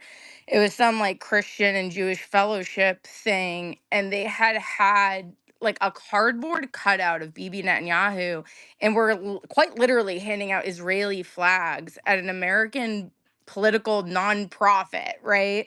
And I remember walking into the room being like, this is super weird. And it got very heated, right, between TPUSA attendees and the vendor booths, to the point where like security was kicking people out for trying to debate them on their, thoughts on Israel. And so this all happening right around the same time as like the Hampton stuff, and then Charlie Kirk going on Megyn Kelly's show first week of August, basically saying he's being bullied, and that pro-Israel, this is a quote, leaders and stakeholders are treating him like an enemy, and that it's basically going to be, suicide for them in terms of his support if they keep going down that road. This is like all leading up to September 10th. And then ironically, right after Charlie was killed, Bibi Netanyahu goes on American television saying he had just spoken to Charlie a few weeks ago, which would have been right around the time that Charlie Kirk was on Megyn Kelly's show saying that he's being bullied. So it's like, was that Bibi Netanyahu that was bullying him? Because like the time frame of when Netanyahu claims he spoke to Charlie, and when Charlie was saying he was being bullied by, quote, leaders and stakeholders of the pro-Israel cause, seems to line up. And so like all of this plays into what was happening in Charlie's mind right around September 10th. And after that, it really was weird. It was like all of a sudden, we are being force fed this narrative that like Charlie Kirk was in love with Israel, and Marjorie Taylor Greene, I think, shared public messages of Charlie literally messaging her saying, hey, do you want to host an AIPAC debate at AmFest in December? Well, fast forward to December, the first Turning Point event without Charlie, there was more pro-Israel influence there than I've ever seen. And I've been to almost every Turning Point conference of the last like 6 years. I think I only missed one, which happened to be the Women's Leadership Summit that Candace spoke at in 2024. So that's just like, you have to take that into consideration when unpacking all of this, when trying to get to the bottom of like who would have had motive to try to, want to take over Charlie. I mean, Turning Point USA is a very powerful organization when you consider the fact that they had this massive grassroots ballot harvesting and door knocking operation. Like that's huge, right? So for people to say like, oh, you can't even like think or consider that there's the motive there, that's weird to me. Because why wouldn't you consider that, given the nature of what Charlie did and the fact that foreign leaders were calling him personally? Yeah, not just that, but again, every other example, especially what Candace Owens said, and with Harrison Smith and with Panguitch. I mean, the list of the limited scope investigation by the FBI, which is one of Candace's points today, right, is that this investigation was limited in scope for major leads and information that should have been brought into the record and were not, right? That's why it speaks to a cover-up. That's why it speaks to a frame job of Tyler Robinson. There is a litany of examples of what we're discussing here. Let's go to some of the hands. Who did I say was next? Brother? Yes, And diligent man. Yep. Wow. I'm sorry I was a little late to the space. I was finishing. I was at work and I finished the debate. And man, couple quick things to be fair to Andrew. I want to say, I know he's very passionately against Christian Zionism, so I want to defend him there. He's no shill for Israel, that's for sure. I think that Andrew's desire through this debate was that he likes to be right, that he got into some debates with some low-hanging fruit on X and some other places where he felt really strong about his position about this, but clearly he didn't look into this case probably until it got a little bit more serious to have a debate with Candace. And I think that he was just looking at it with, this just doesn't make sense, these alternate theories. And he thought that he could test someone who is clearly, passionately, and intimately looking into this case, which I thought was a moment when she asked him to name one of the 7 charges. And she was just like, just name one, just one. And I would have probably given the same lazy answer he did of, well, murder. And clearly she was like, no, it's aggravated murder, which it is different. She pushed on it a little bit too much because I kind of realized where he's coming from of like, okay, but she did point out, I'm really about this case. Like, and I thought that was a decently strong moment there. Um, you know, when she was pressing on him a little bit about his character, he was honest about he didn't back down from the Erica's retarded type stuff. And when he said that, well, I just think women are retarded in general, that's honest Andrew Wilson. I mean, if you've watched his stuff from before, he was himself at that moment. I was like, well, he kind of wins that point because that's just who Andrew is. I agreed with that, and I get that. When I first stopped watching the debate, I was kind of like, well, it's kind of a draw in a way. If you were already, against Candace, you're probably not going to change your mind with this debate. And if you already supported Candace, or at least if I don't want to say supported Candace, but if you're asking questions and supporting alternative theories, then you're probably still doing that.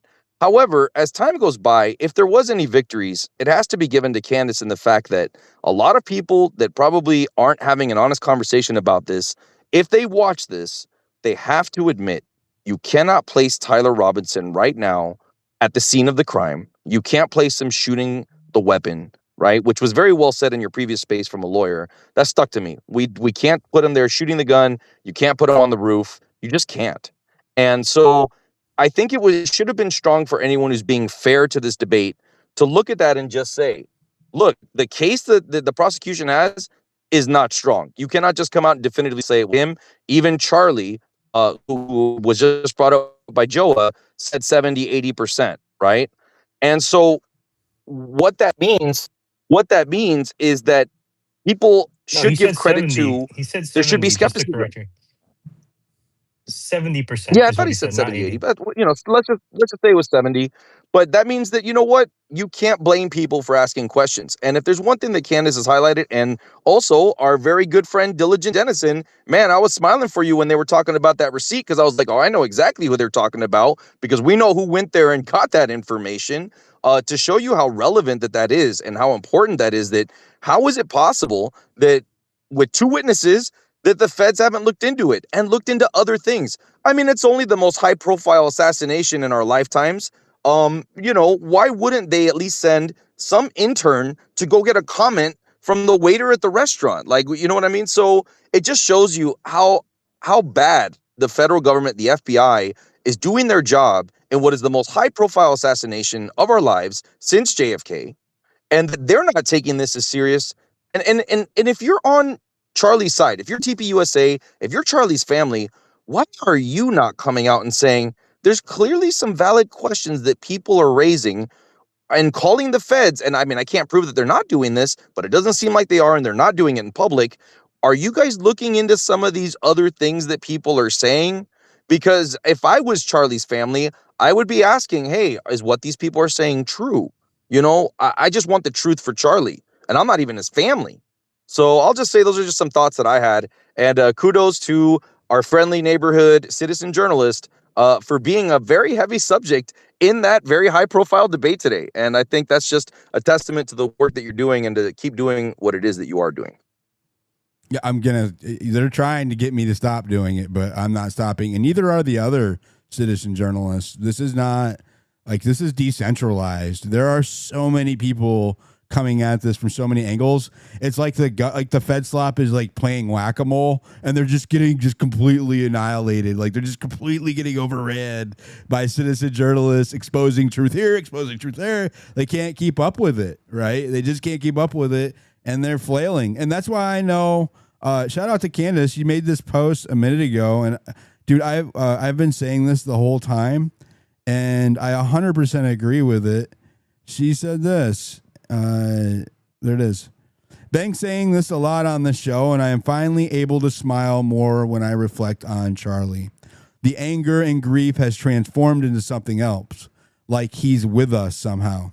Charlie was the one who aggressively trained me how to debate, with flashcards on the topic of BLM, day in and day out. Stay calm, know the subject inside and out, stay away from personal attacks. I can almost hear him. Today felt like an absolute cakewalk of a debate on a subject that I care about deeply.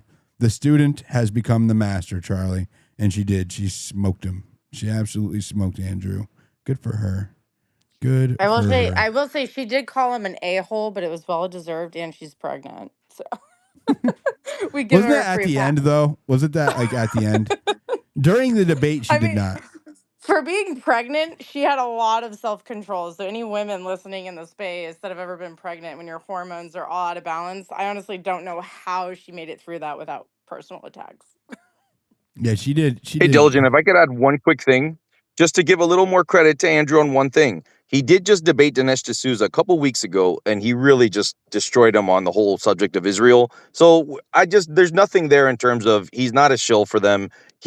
As an Orthodox, he believes exactly what the Catholics do in terms of Christian Zionism is a problem in the United States. So I know he's pretty sound on that, which is what gave him credibility to stand in for TPUSA, because I am suspect of all of TPUSA of being all Christian Zionists. So that is, I think, the best they're going to get. They do not have a better person than this guy, and he failed today. So that whatever that means. He read from a fucking script about Israel. What do you mean he's not a shill for Israel? He literally read from a script. I want you to listen. The leading theory from the conspiracy verse is that Israel worked with the United This is what he started with. This was his first talking point, okay? You have the biggest debates probably up there, like as far as hype goes, like with a major presidential or vice presidential debate, right? As far as hype and visibility goes, it's massive. And he opens with a shill for Israel. Not even joking. And not only is he opening with a shill for Israel, he's not like, yeah, the Israel angle is nothing but hate or something. Like, that's the angle I would have went up. He doesn't need to read from a script. He's literally reading a script about Israel for his opening statement. I disagree. I think he's shilling for Israel right now. That's just my opinion. Within a day or two of Kirk's death, Ian Carroll claimed that Israel killed Charlie Kirk. And the conspiracy caught on like wildfire. This theory was built on one misleading. Does anybody else hear Ben Shapiro when this guy is talking right now? He sounds like him. It's weird. Piece of evidence that in his final days on or around September 8th, Charlie sent a text message reading, You could literally head swap him with Ben Shapiro right now, and I bet you people would buy it. They would buy it that it is Ben talking. Jewish donors play into all the stereotypes. I cannot and will not be bullied like this, leaving me no choice but to leave the pro-Israel cause. The leading theory from the conspiracy verse is that Israel worked with the United States government to murder Charlie Kirk. Within a day or two of Kirk's death, Ian Carroll claimed that Israel killed Charlie Kirk. And the conspiracy caught on like wildfire. This theory was built on one misleading piece of evidence. That in his final days on or around September 8th, Charlie sent a text message reading, Jewish donors play into all the stereotypes. I can't. He sounds so much like Ben Shapiro listening to him. It's actually a little disturbing. Like the voice, the cadence, everything. Cannot and will not be bullied like this, leaving me no choice but to leave the pro-Israel cause.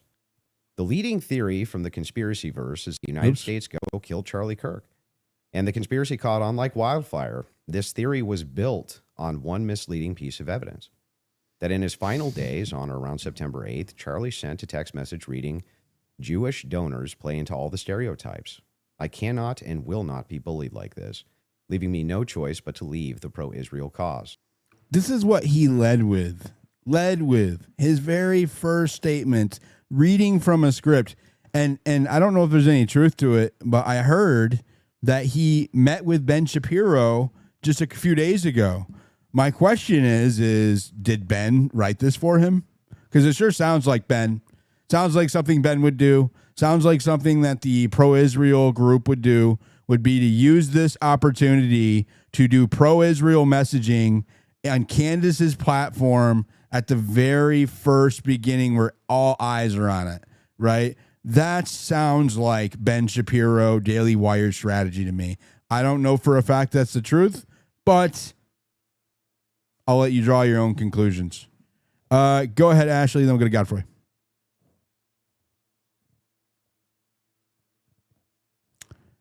Ashley?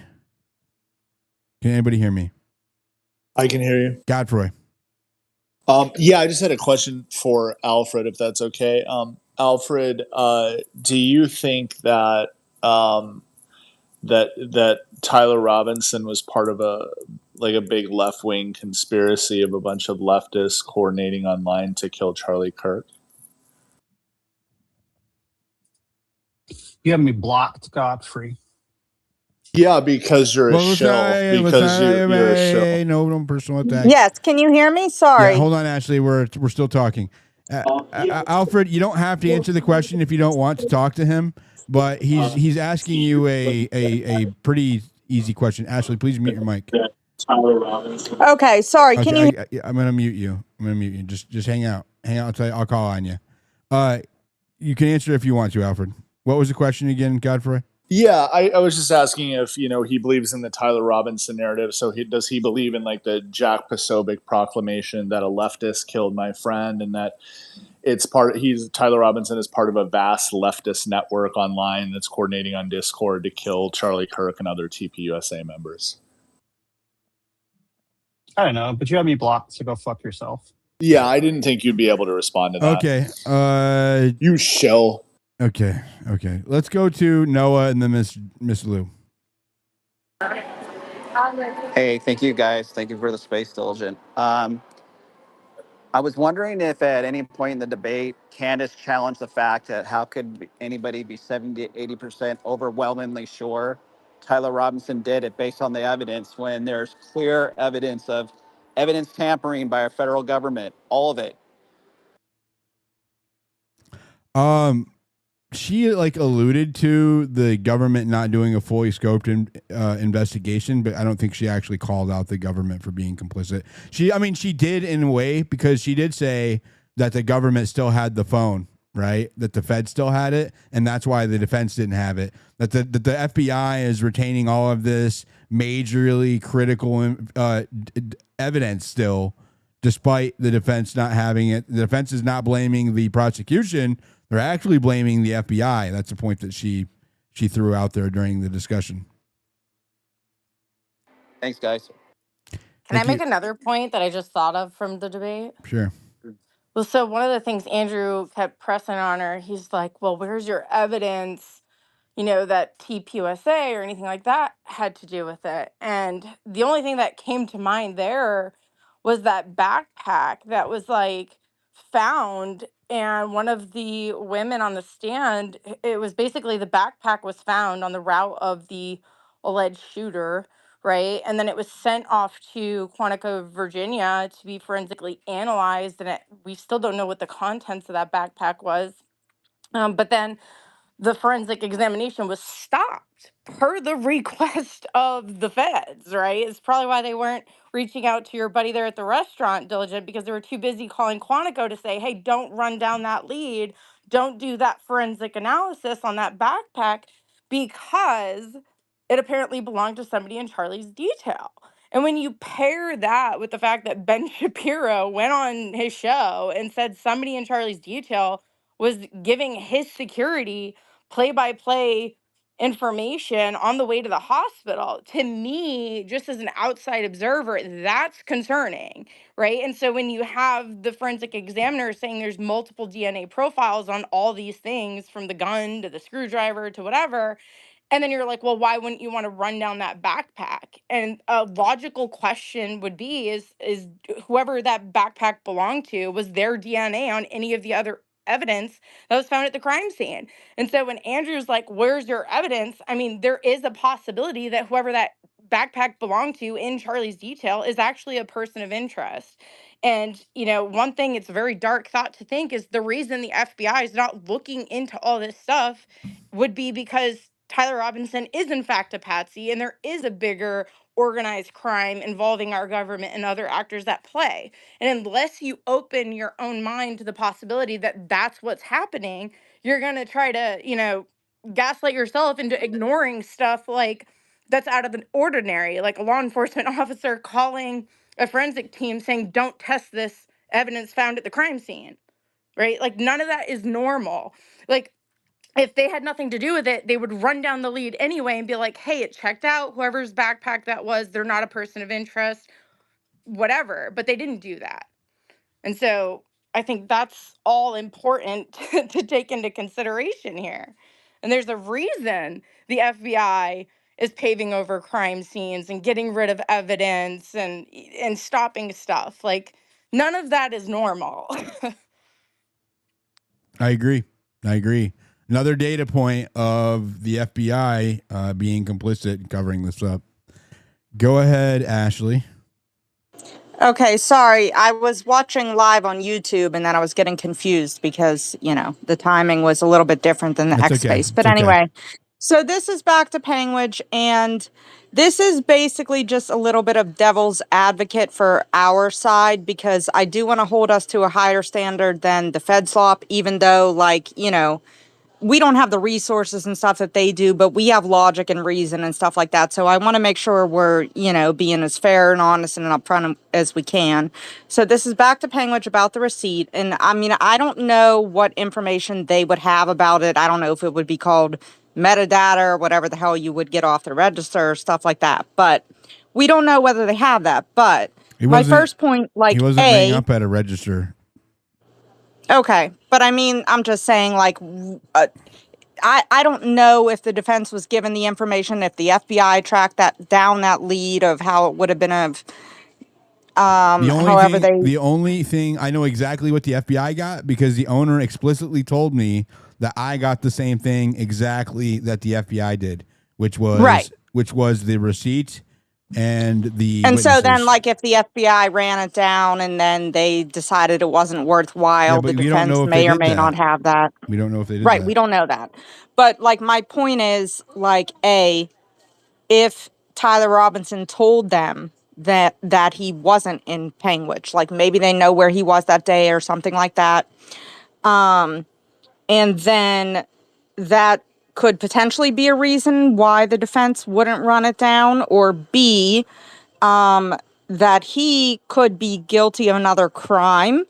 This crime may also carry a life sentence. I mean, I don't know what accessory to aggregate murder, whatever the hell it's called, or if he was doing something that day, taking clothes somewhere else, and he was an accessory to the high profile crime like this, it could potentially be something that would carry a life sentence. So I think that's not the death worthwhile penalty. noting, especially since in their last filing, and I'm not saying they don't have a legal reason to do this. I think there are plenty that it might have been the reason, get the death penalty off the table. That might be the smart move to make.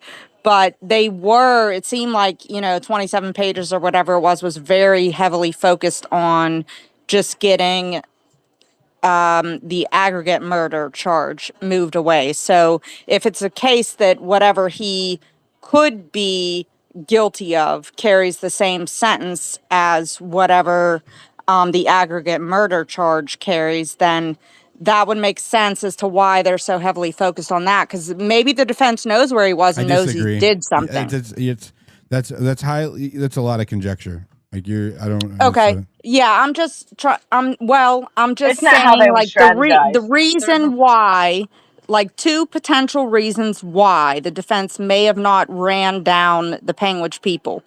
A, if Tyler told them he wasn't there, and they may or may not know he was there or wasn't there, but maybe because they do have direct access to Tyler, so maybe he Yeah, but told them that's he not a wasn't there. sound legal strategy, B, and that's then not. Rules don't work like that. Tyler's guilty of something else that carries a life sentence, it may have, maybe for some reason they don't want to put him in Panguitch. I don't know. Maybe he was there and the defense doesn't want to put him there. Why would you not want to? If they That know, destroys the text messages. That doesn't make any sense at all.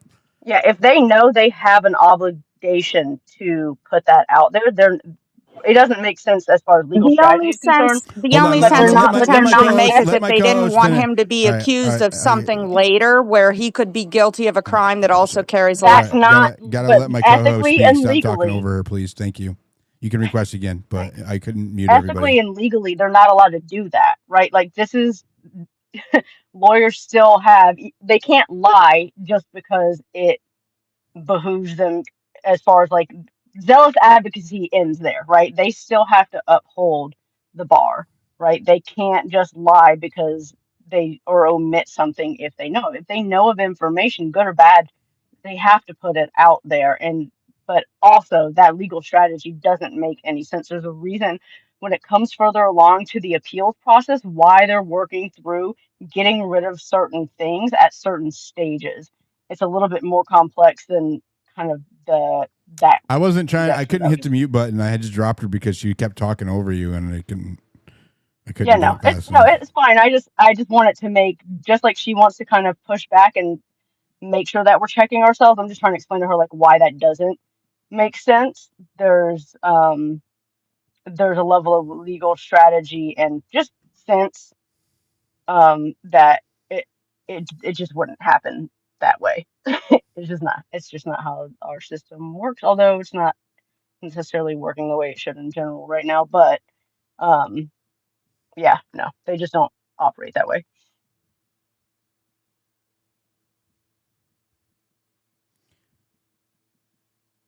It's so weird. Somebody just sent me. Let's. There's no way. Let's go to the hands. Miss Lou, Miss Lou, Derek, Mitch. Thanks, I'm gonna go for like we'll go for a bit more. I'll keep it quick. Here's the By thing. the way, you guys, I just drove 16 hours. I slept for like an hour and a half, and it was like I better do a stream and a space to cover it. But I'm really tired, so we'll go for another 30 or 40 minutes, and then I'm gonna wrap it up. I do have some big stuff coming over the next couple of weeks, though. It's gonna be good. Okay, I have three things that I think that this debate covered that are the big worries for the prosecution. One, your Panguitch and the screwing up of the timeline with the text It's not my messages. Panguitch. It's Tyler No, Robinson's Panguitch. your investigation. So that number one. Number two, okay, is the ballistics. What really happened under that shirt? And number three, as you posted just a couple hours ago, is the foreign involvement.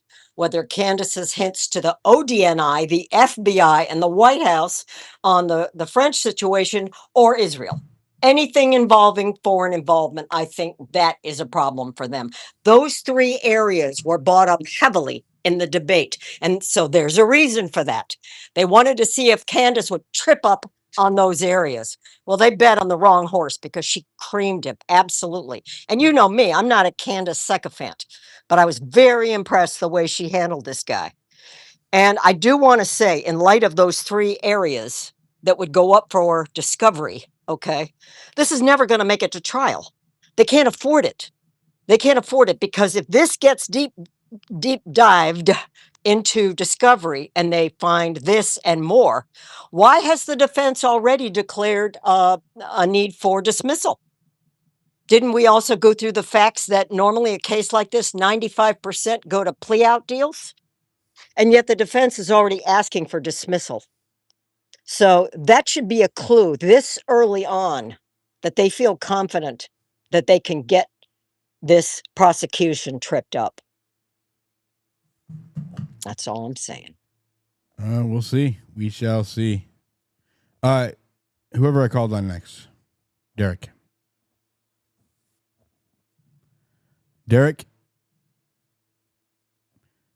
Mitch. People are going to be upset with you, Derek, for me making you go to Mitch first. For letting me go? Bad idea, Derek. Hello. All right, so. Oh, there we go. Sorry. Oh, Derek saves the day. I'm sorry. I couldn't find the mute button. Okay.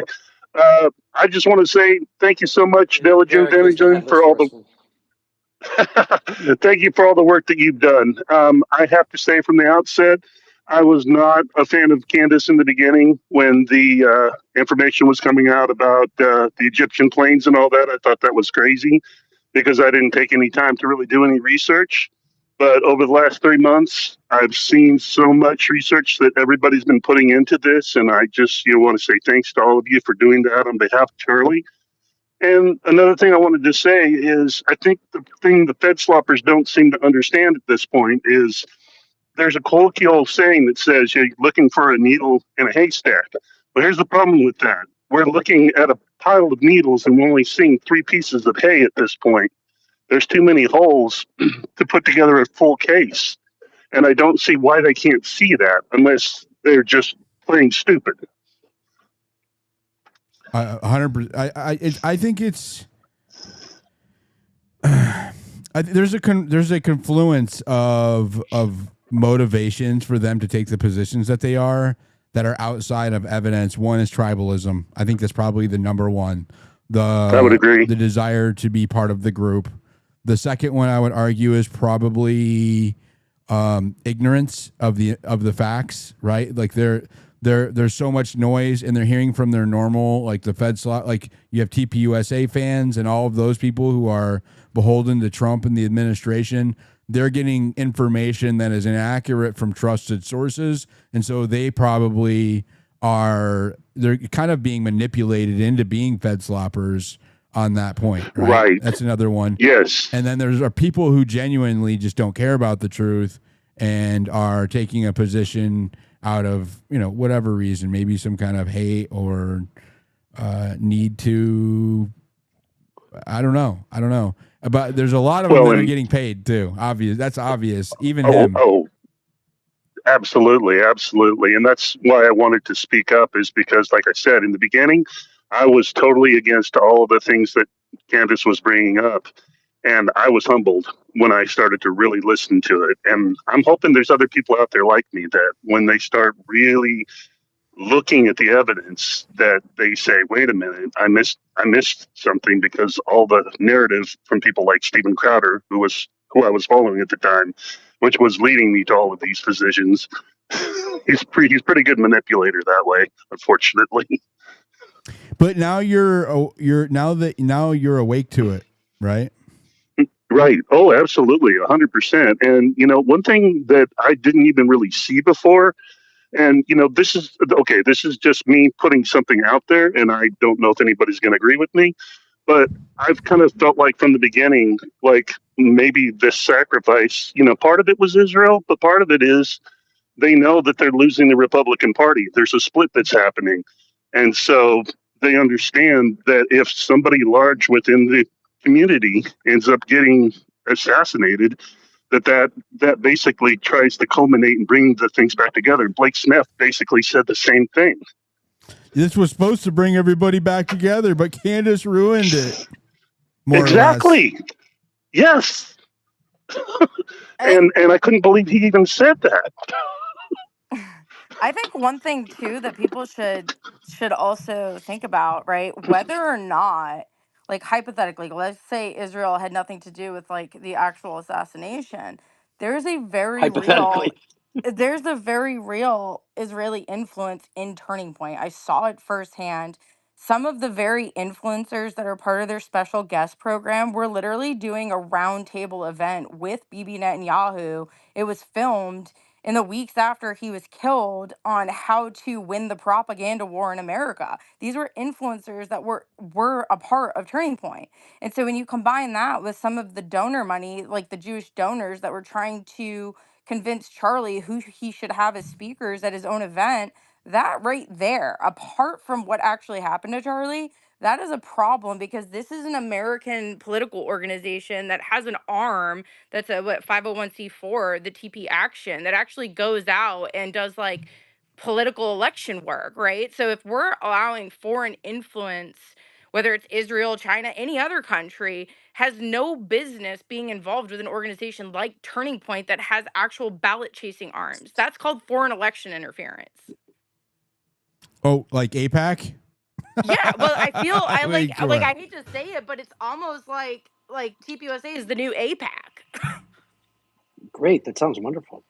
But I mean, So, this is a legit, and I say this as someone like I still know people at TPUSA that like I like, and I don't think had anything to do with like Charlie or anything like that, right? But I think at the helm, there's a very real like foreign influence on that organization that has to be talked about because that but impacts our Heather, elections. who invited to have a conversation with Bibi Netanyahu?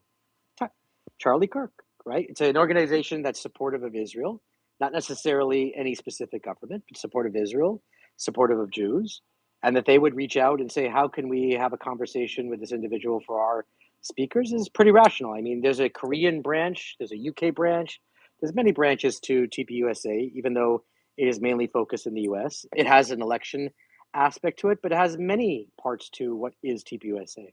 Yeah, but But I've I been wanted to around go to back TPUSA since to, like 2019. It was never about Israel. It was about free it's not market about Israel. That's just a capitalism. It part was of, about traditional marriage values. It was about yes. freedom of speech. And I'm But sorry, but TPUSA is not like, just one thing, right, Heather? It's many things. It has many messages, family, elections, has yeah, but many when different you things have that they do. people with big pockets, with deep pockets directly tied to Israel trying to dictate who Charlie can have as speakers at his own political They're just organization. Jews who don't like that they think Tucker is a racist. That's what they think.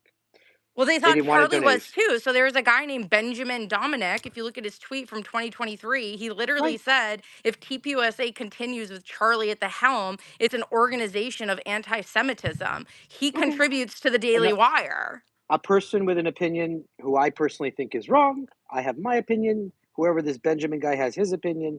Who gives a crap, right? I just want to go back to my Panguitch. So in her debate, which I think she did terrible, she never addressed Of any of the course you issues. did, Like, even though he got of course. annihilated. No, I think it was just Bro, terrible. Like she I couldn't don't address know if any you of the noticed, but the betting markets, which I hate to reference because I can't stand them, the betting markets went from a 65% going to Tyler Robinson's going to get convicted. Based on that debate, the betting markets dropped below 30% for a conviction. Oh yes, the betting markets are relying on it. It wasn't even a debate. I'm It was just saying, bro. I'm just saying the debate poly went markets so have changed based bad upon for the Fed the poly slop side that people are withdrawing their money on Tyler Robinson getting convicted. Okay, good. I'll take the other side of that bet. Excellent. Anybody want to take that bet? Just bring me money. I don't mind. In any case, I don't think it was really a debate. Like to me, a debate is normally where one side lays out their case, the other side lays out their case, and they go back and forth with 1 minute this person or 2 minutes this person. That's what back they and did. forth.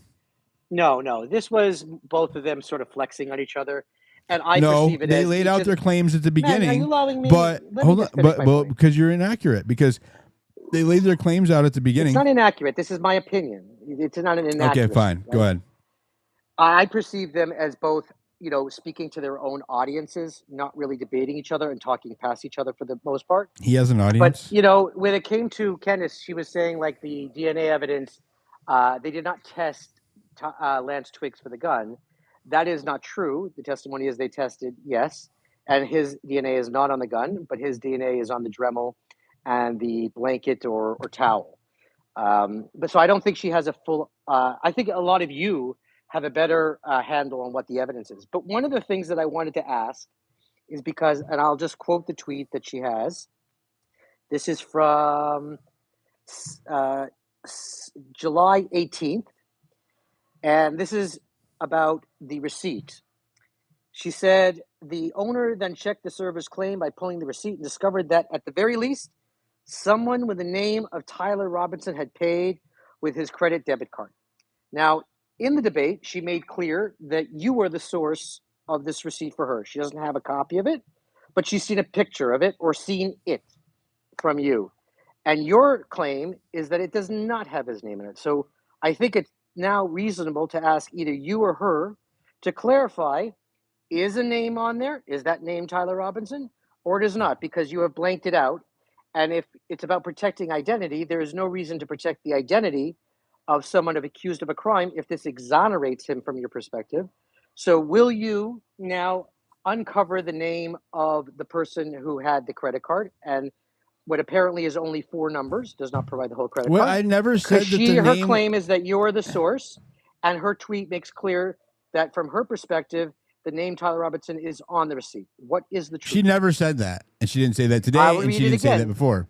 I'll read it again. The owner then checked the server's claim by pulling the receipt and discovered that at the very least, someone with the name of Tyler Robinson had paid with his credit card, debit card, exactly when the server had said he did. So she in this debate made clear She's basing that, that off of the report of the staff. No, she's basing it off the fact that you showed No, her you a don't. She copy did of the not say receipt. that. The owner said that Man, she literally said the owner. investigator Oh, who excuse posted the me. receipt. Are you going to let me answer the question or not? Go ahead. The owner said, quote, This is the ticket in question. The staff said this ticket belongs to Tyler Robinson. I'm reading her words from her perspective. She said today that you're the person who posted the receipts. You are the investigator investigating Panguitch. And She she's didn't also name me. tweeted that the receipt has the name on it. But you have clearly said to us many times, I believe, if I am wrong, I've heard you say many times there is not his name on the receipt. Which is the correct truth? There's no name on that receipt except for the servers. So then she needs to withdraw that claim, and she needs to correct her You take that timeline up if with it's her. based upon the receipt having his name on it, right? The receipt I think you're misunderstanding the claim. Yeah, you're misunderstanding. I'm literally reading her tweet. I couldn't be She's you not. want me to She read it doesn't again? say that the name is on there, and She that's never why says she the made name that is on there. determination. She never says that. The owner then checked the server's claim by pulling the receipt and discovered that at the very least, someone with the name of Tyler Robinson had paid with his credit/debit card. Right, meaning that they know that that was him, not that The the name was server. on there. You just said it. The server. Someone with the name of Tyler Robinson had paid with his credit/debit card. That is literally her tweet. You tell us That's the not. receipt does But not she have the made name that on it. determination based on the surrounding evidence that that's who that was. Did you not It listen doesn't to say that the name is she on said there. in the No one's debate that full she name is ever on those But that's receipts. her Like, what are you talking claim. about? Well, then That's to her talk to her claim. about it. So where he is does the source for her claim. where does the tweet He either say needs to correct her and she has Mitch, to mute remove it up from the timeline where does if it's based upon that, the you know? claim where does it say in her post that the receipt has a full name on it? Where does it say that? Reading it one more time. Does it say the receipt has Tyler Robinson's name on it? Is that what it says, or does it say that the owner determined that it was Tyler Robinson's? Which is it? I can tell you. I'll read it just again. The owner You come to your own determined conclusion. that it was Tyler Robinson's, right? The server that I'll read it one more time. Come to your own conclusion. The server that actually served Tyler was certain it was him. That we all understand from the Headless Horseman's claim, and reported to management when Tyler's face was blasted across the news thereafter. The owner then checked the server's claim by pulling the receipt and discovered that at the very least, someone with the name of Tyler Robinson had paid with his credit/debit card. That means that she is saying that the receipt You're interpreting has his now. name on You're it. interpreting now. I am not interpreting. Yes, you It is are. You English. said that means It is not she even is my first saying. language. You but said let's that be clear. means that's interpreting, or you wouldn't need to say it. She literally has said that the receipt has his name on it. Right? No, it could have been the waiter saying he saw the name Tyler Robinson on the card. It's nothing that connects it directly to the receipt. I have seen the receipt without it being blurred. I have also spoken directly to the owner She of the posted restaurant who that covered today? the charge. No. This is from the 17th of July. I have seen the receipt without it being blurred. I also spoke directly to the owner of the restaurant, who recovered the charge and spoke with Oh, the so FBI. maybe. There is. Well, let me finish. Oh, let me hold on, finish hold on. reading. Okay, so I can't speak to that because you're bringing it up as if I need to speak to it. You just said that it was from a conversation that she had with the owner before I was there. So if the owner told her, hold on. You said you're reading her post. She's talking about having a conversation directly with the owner. And I do not have any knowledge of what that conversation entailed. So if she's saying that when she talked to the owner and he said, if he said that it was Tyler Robinson when he looked it up, that's her claim. I have no idea about that. Her claim is that you showed her the receipt. That's not what it said. That is not what it said. Did you not listen to the debate, man? She said that she spoke to the owner, bro. You just read the tweet. Now you're talking about the debate. You're moving the goalpost, Mitch. Ben, she said, it has been posted online by the quote-unquote investigator. The only investigator that went to Panguitch is you, and that she has seen the unblurred receipt and also said that it's Tyler Robinson's credit card. These are factual claims by her. You say it's not true. She needs to withdraw this claim. Mitch, why are you saying that he should know that she saw his post because he posted it? No. And you're She said, conflating facts. no, Like You are they're she conflating. each said that she separate has, points, excuse and me, you're excuse me. making a conclusion based off She's of that. saying that she has seen from Diligent the unblurred receipt. Do you You're hear that? adding She words in said, here. no, if you're gonna quote her, you should quote her correctly. What she said was, we all saw the receipt because he posted it. She said that there is an unblurred receipt that Diligent has, and that's why she recommended that Andrew have a debate with Diligent. And then she said that receipt Lune, will I'm going to have read the it more digits slowly. of the Quote, I have Mitch, seen why don't you the yell it louder receipt. and say it in a different language too? We've heard you 1,000 times. And you're not making a different point. Okay, we heard. Okay, this isn't going anywhere. This is not going anywhere. We're gonna put a pin in it. Okay, for the I'll audience's read just sake. one last time. No, we heard you, bro. Without it being blurred. Did she say That's that her in the? statement. She has seen the receipt without it being blurred. And you're Oh, the wait, one no, who he showed said it it a to her, 10th should time. she I say. understand now, Mitch. You're totally correct. Now that you've said it 1,000th time, And we in get Hebrew. it. How dare we? Mitch, do you want me to DM her right now and tell her that Mitch demands in Spaces that you No, I just want remove this clarity from from your the two of you. timeline and recant every statement that you made about the receipt? No. What are you getting at? Why are we having this discussion? Respectfully, her claim is that I know that Tyler Robinson was in Panguitch because I have seen the unblurred receipt and it has his name on it. Okay, yeah, you Guys, are, it's making more sense but now, you huh? are fatiguing the audience. So let's just give it a I got it second. from my investigator. Okay, Mitch, I'm gonna come back to you. We have What's the lots of issue? hands. I'm gonna come back So to you. now you can clarify that and tell I'm her gonna come back to there's you. no I'm not name gonna. on the receipt. I'll get which you right just on that, told us. Mitch. I'm typing up the demand for her to obey you right now. Okay, just it's She gonna be shouldn't on its obey way me. She here in should the next just 10, 20 minutes. Just give me a moment. She Let's should go to just be Sean. Let's go to accurate Sean. about American what you Sean. told her or American showed her. Sean. Go ahead, Sean. I hate to Yeah, keep hey, going thanks, like Diligent. this. I just have a question just on the receipt itself and what the public may not have and what the state of Utah or the federal government may have, and that's cell phone ping of where Tyler was or wasn't, and maybe they looked at the receipts, it didn't match the cell phone ping, so maybe they didn't follow up. I'm just playing a little bit of devil's advocate, throwing something else out there that we don't have. Yeah, that's I can only, again, that's speculation and conjecture, and so I can't speak to that.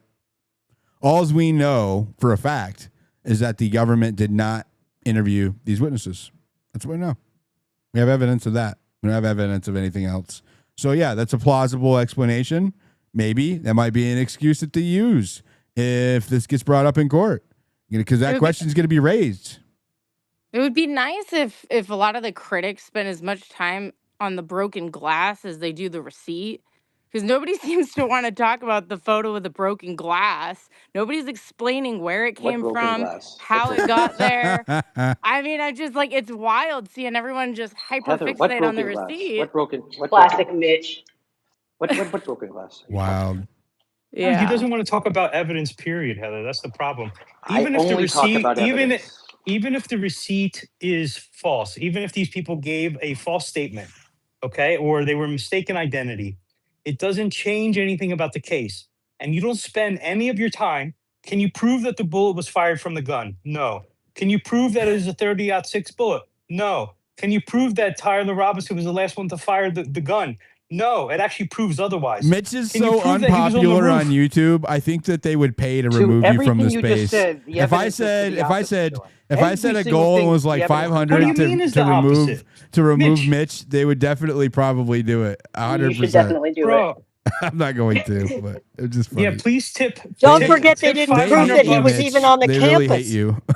They Tip didn't even five- prove, Mitch, they didn't even prove he was on the campus. And the prosecution has lied, both about video, and the judge at the prelim accused them of jury tampering already, Yeah, pre-jury YouTube. tampering. Tip So, $500 and Mitch gets thrown out of space.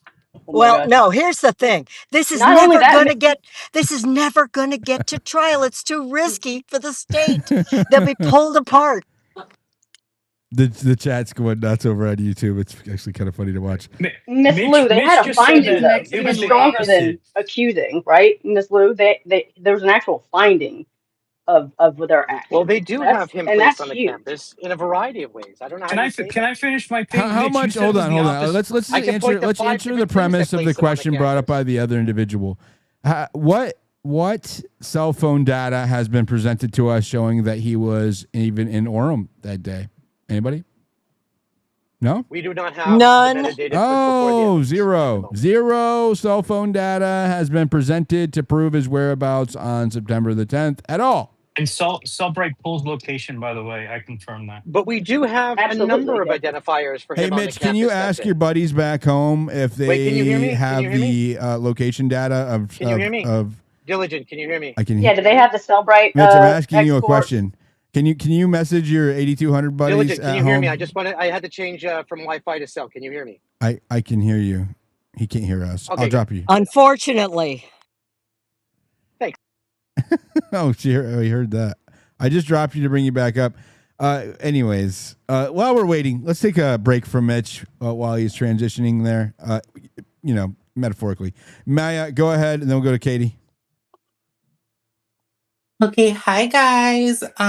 First, I just want to say that Diligence, I do appreciate you. You have been doing good work on this case so far.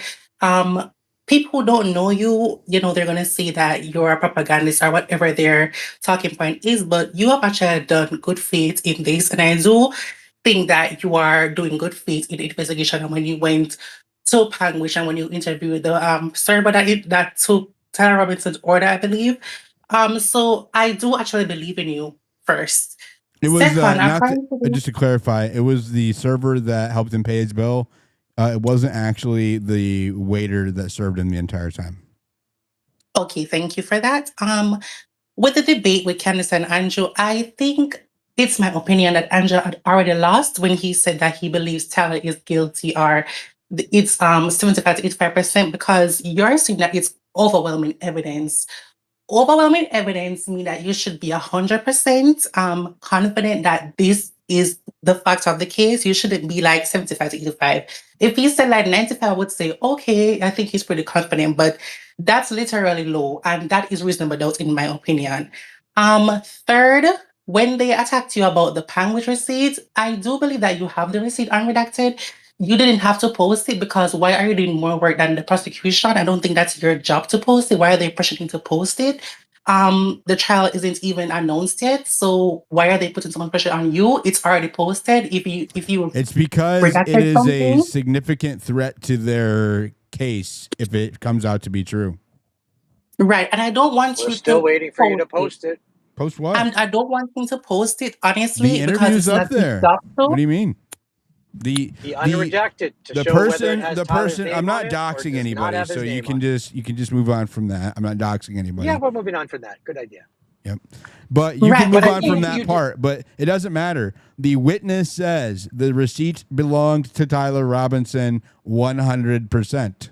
So Well, he you didn't have to look at your overcome receipt. that. You just told him you have one in your hand. He never looked Mitch, feel free to fly out to UVU and get the receipt yourself. at it. And a normal investigator Exactly. or in testimony, they put before the witness, is You this can the totally do receipt it, Mitch. that you saw? Bro, Does that receipt investigators look name like that? name sources without an interview all the time. Sources No, say you have to present the sources thing say before the in an interview or in testimony. You put before the yeah, witness saying, "Is this the the receipt?" And they defense say yes. Instead, will you be just said, receiving "I the have full something in my hand over here. I the have defense something in will my be hand." receiving the full copy of the receipt. They'll be receiving a certified mail copy of the receipt. They'll also be receiving a video copy of that interview, and they'll also be receiving the names of the witnesses in their entirety, and they can do that part, which stands up to court scrutiny. Well, I did they my put job. it on in the trial. It I would be did very my exciting. job.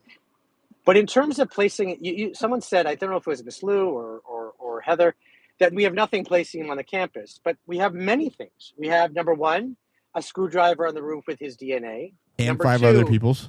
One second. Yes, It's not your 5 turn other to people. speak, actually. You do this every Oh, I time. thought you asked me to respond to that. No, I did not. Katie, go ahead. You always make assumptions that people are speaking to you, Mitch. It's weird. Yeah. I lost my signal, and I thought the person said, Mitch, can you respond to this? No. It's Okay, go ahead. thank you. Thank you. He should retract that statement and Oh make a God. public apology Yeah, that he you need to misheard and change the misspoke. timeline, Mitch. No one said that. Okay, very good. Thank you. All right. Obviously, a lot going on. And I just, for the, just to wrap my brain around all of this, because it is a lot. There's so much information.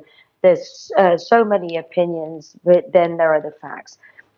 So I have a few questions, Diligent. You know I absolutely love and adore you. Always have, always will.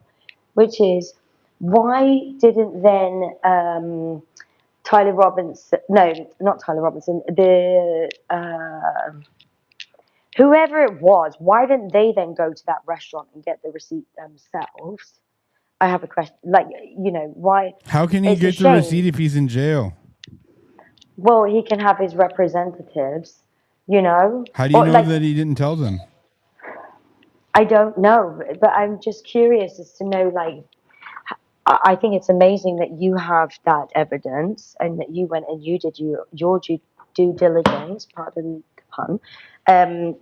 But why did it take then you, as citizen journalist, to then have to go and find that? Why it makes me question, you know, obviously the whole case in itself, because it shouldn't fall on the shoulders of citizen journalists and stuff and investigators, etc., to put forward evidence and whatnot. Do you know what I mean? So that's question number one. So that bothers me. You did a fantastic job with that, by the way. And then second of all, when it comes to Candace Owens, has she provided, which after that podcast, etc., and debate, aside from this, has she provided any evidence, like factual evidence, period, to back up any of her substantial claims? Ever? What substantial claims has she made? Can you give me an example? Well, I can't. like, for example, you know, obviously there's the big ones about Israel being behind things and so on and so forth. What? But Israel like being what? being behind things. She never said that they were behind things. That's not accurate. Yes, she did, along with the French Literally lady. said that she said that she thought they were involved. She Oh, okay. thought. Think. I think that they were Yes. involved. That was literally what she said, verbatim. Okay. Okay, fine. But then, I can't. wait, You I you just can also wanted to say she finish. did admit today that she spoke to 3 people in the administration on the French Legion being on the ground there, and so who you should really be directing your question to now is Dan Bongino, Margot Martin, and Tulsi Gabbard, asking them, "What did you do with the information that Candace says she gave you?" Okay, Right. And Joe Kent as well. Joe Kent was saying about the foreign involvement and he was shut down. I think that question should go to him as Okay. well. All right. So I just wanted to finish. Okay, very good. I just wanted to finish my point there. So Diligent, you're right when saying it. She thinks. However, I So must that's an say, opinion. well, one can have an opinion, but also when somebody is in a position that under U.S. law that is protected by the journalistic freedoms of Well, we're all protected by the privacy, First sort of- Amendment. We're allowed to state our opinions. Yes, okay, but please let me finish. She has a responsibility then to, yes, she can state her opinions, but then also why would she then enter into a debate with somebody who then says, okay, but where is your evidence and the facts of this? Yeah, you know, I just think that it's quite disappointing, to be very British and polite about it. It is really disappointing that, yes, you can have your thoughts, but what backs up that thought process? You know, Candace She's Owens reading. is. She's reading the evidence as it's presented in front of her. But okay, but obviously I'm she had a drawing friendship with. similar conclusions. I didn't say Israel was involved. I definitely think that may have been a motive there. I mean, But I've when she was always said, asked, she and wouldn't substantiate mute. it, No one's Diligent. talking to you, Mitch. There's a lot of background noise. Mute your mic, please. Sorry, but it's just my son with the YouTube. But yes, just I'll go outside. But anyway, I just find it quite disappointing because Candace Owens is smart, and if she does have such information and facts, then I will publicly plea for her to come forward with those, and with that information. What Of also, information are you trying to get her to come forward with? well, her thought process, Her thought. yeah, She explained her thought process. You know, Andrew asked her the same question you are. Where's the evidence to explain your thinking? She elaborated on why yes. she was drawing those conclusions. No, she didn't. Yes, she just said, did. "I can't tell you. My super secret source says so."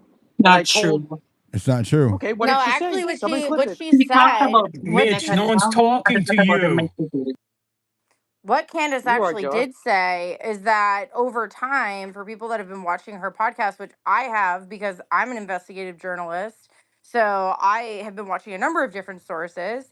And over time, you will see she's put out photographs from inside the vehicle that Charlie was literally transported to the hospital in, right? So that adds to the credibility of someone, which is why I continue to watch, because there is information that comes out during her show that is actually real. Nobody from TPUSA said those pictures aren't real, right? And so over time, as she continues to present more and more information, although we don't know the names of the original sources giving her those photos, we can conclude that they are in fact real. And then when you have her also presenting the fact that, well, one, she's actually said if she were brought on stand by the defense attorney, she would testify, which as a journalist myself, throughout my whole investigative career, anytime somebody is willing to say something on camera, that is completely different than somebody willing to say it under oath and potentially perjure themselves. So the fact that both her and Joe Kent have said, hey, if I end up having to go on the stand, so be it. I'd be willing to ask any of her critics, are they willing to go under oath to, counter her, right? So that adds a lot of credibility when somebody is willing to go under oath. And also, just to tie it all back to the fact that she name dropped 3 government officials that she handed this information to. So you now have 3 individuals that you can go and ask for a response to what she gave them. Okay, one person that works in the White House, one person, Tulsi Gabbard's office, and then she said she texted Dan Bongino directly. So now your attention shouldn't be on Candace and, oh, where's your evidence? She says she gave information to these 3 individuals. Go ask them for comment on what they did and to follow up on the information she presented them with, because that's their job. I hear everything that you're saying, and I have mad respect for you, like legitimately as an investigative journalist. Like I absolutely take my hat off to you. But you also know that there's a difference between saying I am willing to and then versus doing so. And I'm really hoping, in the good, sweet grace of the Lord, that information is in the right hands with the right people, and just to bring the facts and the evidence to bring this case That's what she to did. fruition. She said this person in the French So, government told me yeah. this, that, and the other. And instead of asking who that person was so they could follow up on that information and collect the evidence, they ignored her. That's not her fault. She So did her what did they part. do? Nothing. But why didn't she just hand it over to them and say, Hand "Yo, what over to them? What do you mean? the She communication reported she between wasn't her going to and send the it in the first email, is what she said. She answered that right?" question. But did she send it over in the second? What do you mean second email? They never responded. What do you mean? What second? Okay, now I'm getting confused because you said that Candace had spoken to whoever, that she had been given that information, so she She should have given sent it an over. email to Oh, she 3 sent an email. individuals within 3 people Gotcha. in the government. And They then no never one responded to responded to her. her. Well, that's disgusting. That's disgusting from the government. That is very neglectful, and it's just. Okay, I need to chime in for just a second here. So Why do there's I something you always need get to understand. interrupted? Thank you for having me as a speaker, Diligent. I'll go on mute for a moment. I need to speak to what she just said because I think everybody in this room is basically having the same concept of what goes on, which is that there's the Warren Commission, there's the NIST report, there's Butler, there's all these different things. That's why we need people like Diligent Dennison, like Candace Owens, like Baron Coleman to be looking into the background of these things because our government is corrupt and they have been for a long time. Yes, I agree. Katie, she emailed Tulsi Gabbard directly, ODNI, Dan Bongino, FBI, and that I can't remember her name, but the woman who's an assistant to Trump Margot in Martin. the Margot Martin in the White House. Those are direct communications with obviously the highest And level they did people, nothing. and they did nada. So based on what Derek just said, Because they we have found what she Disgusting. said to be nonsense. That's why they don't Oh, investigate nonsense. why do we always get oh my God. interrupted? Oh my Why would God. they assume that's nonsense when it Yeah. literally is being given to them after one of the most high profile assassinations, who Because happens they to be looked into Right. it someone and she found it literally went lacking on tour evidence. with? Wait, You, Mitch, do you have evidence that the people that she'd emailed have actually investigated it? Katie, do you have literally, evidence the that claim is Tyler based upon Robinson was Google even Trend at? Hold searches, on, hold and on, hold on, Google Trend hold on. Let searches me, are known to be fake. That's literally the Katie, do you basis have from evidence? Joe Kent, who's the one Mitch, who's if you claimed keep this continuing bullshit. to talk over me, I'm dropping you from the speaker panel. Katie, I'm sorry, someone asked me a question. that's okay. I'm the moderator of the space, and so I deem on who gets to ask what, when, where, why, how, and who gets to answer when, what, where, why, how. So, Katie, do you know who? Do you have any evidence that Tyler Robinson was even at UVU the day Charlie Kirk was assassinated? Have you seen that presented at all? I have nothing to do with the case, so therefore the evidence has not come across my desk. But No. you watch the spaces, you watch the news, you listen to spaces, you watch Mm-hmm. Candace Owens, you watch the But debate. I Was listen to any people. evidence presented during that debate that Tyler Robinson was at UVU that day? I mean, I feel The like it's answer a is little no. bit. The answer is no. Yes. Okay, You're so right. yeah, The answer so is no. it is no. So why is Candace held to a standard of evidence for her thoughts, but the prosecution, which is trying to kill a man, is not held to that same standard of evidence? No, they should be. They should 100% be, if not more than, be held to that same standard of evidence. I agree. Thank you. Yeah, I really stand by that. They should. But I'm like, what clowns are these people? How difficult is it to get the evidence? Like, what the hell are they doing? Well, what if there was a necessity for them to not collect that evidence because it would incriminate the wrong people? Well, then it just goes back to fraud all over again, and it goes to that wider picture of It's why almost like all of our institutions are completely corrupted, and we can't trust them that to. I will fact check true. Yes, I agree with you 100%. It's disgusting. Right on. All right, we're gonna go through the rest of the And I have hands. evidence of that, FYI. So Thank you. I will mute my mic. I yield. Love you, Diligent. Thanks for having me up here. Thank you. So we're gonna go through the rest of the hands. Make sure you're following AJ, my co-host. Much appreciated.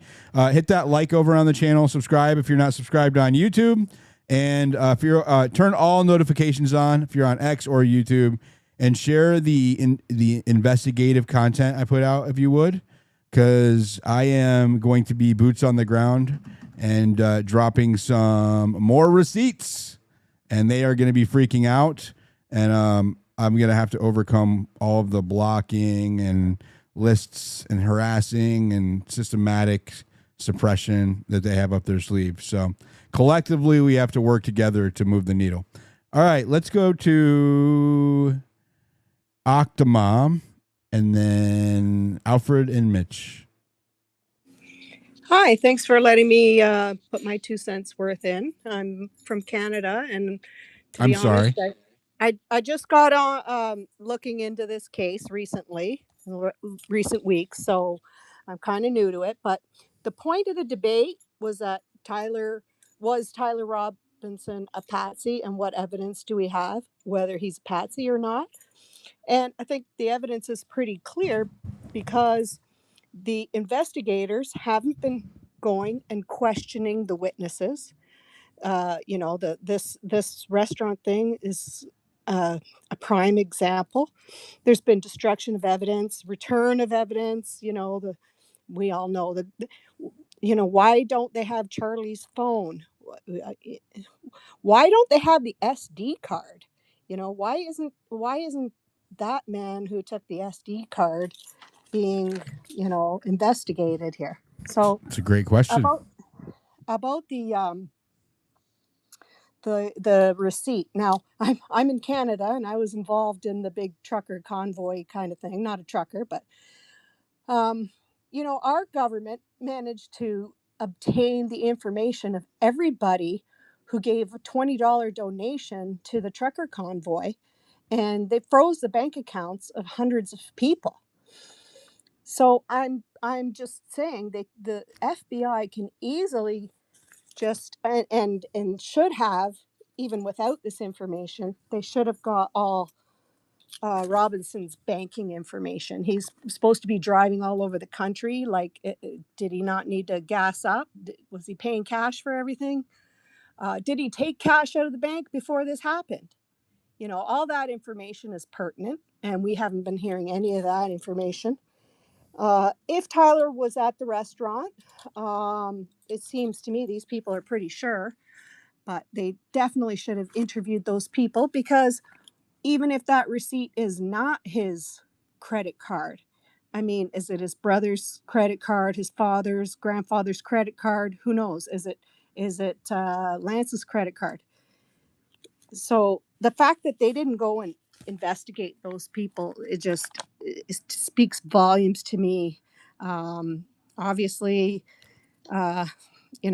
this looks to me like an inside job. It's a political assassination, and I guess they have a duty to interview those staff. That's I just wrote a I couple agree. notes. Just want to make sure I got everything there. But yeah, that's all I wanted to say. Thank you very much for letting me speak. I'll land my plane. Thanks. Thank you, Akama. Appreciate that. Let's go to some new people real quick. I know I called on you guys, but you've talked plenty. Let's go to Terry in AZN. Go ahead, Terry. Hey, man. Nice to be up again.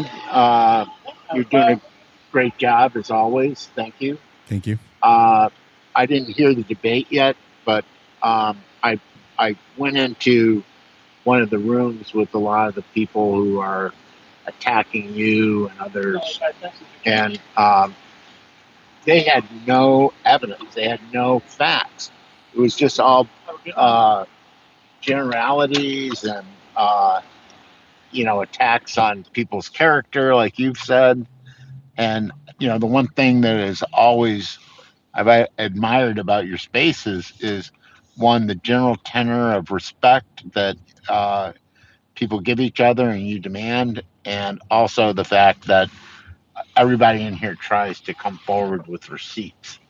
The final thing I'll say is, I have listened to Baron Coleman. I think the guy is a smart lawyer. I'm glad that someone like Candace is giving you a shout out for all the work you've done. And I understand that everybody's helping everybody. I think that's fantastic. But I wish sometimes that more people would give you credit. I know that's not important to you, but I think it is important. And the final thing I have to say is, and it was on a space where Barron was in. There was this forensic guy, I think he's from Atlanta.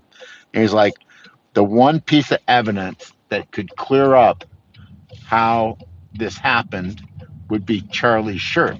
Where the hell is the guy's shirt? Was it cut off of him? Was it, in the emergency room? Exactly where is that piece of evidence? And of course, the phone, something you were on very, very early on, is evidence just does not just disappear, except if there's a problem. And I just can't say enough about what you're doing, and keep it up. And a whole I'll lot of end disappearing there. evidence in this case, Terry. No kidding. I mean, that's what I'm talking about. The whole crime scene disappeared. Right. Yeah, they just paved it over. Yeah, that was easy. He just got up and just walked away. Yeah, and hopefully we don't have a disappearing defendant. Hey, they paved over paradise.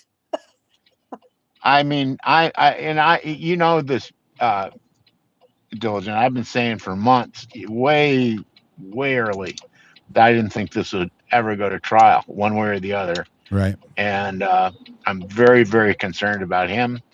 But I can see if his defense attorneys, their biggest job, number one job, is to make sure this guy does not get executed. And so I could see them, the government coming, hey, we'll give you a deal and you won't have to go to. I could see them going for that. And I understand why they take it.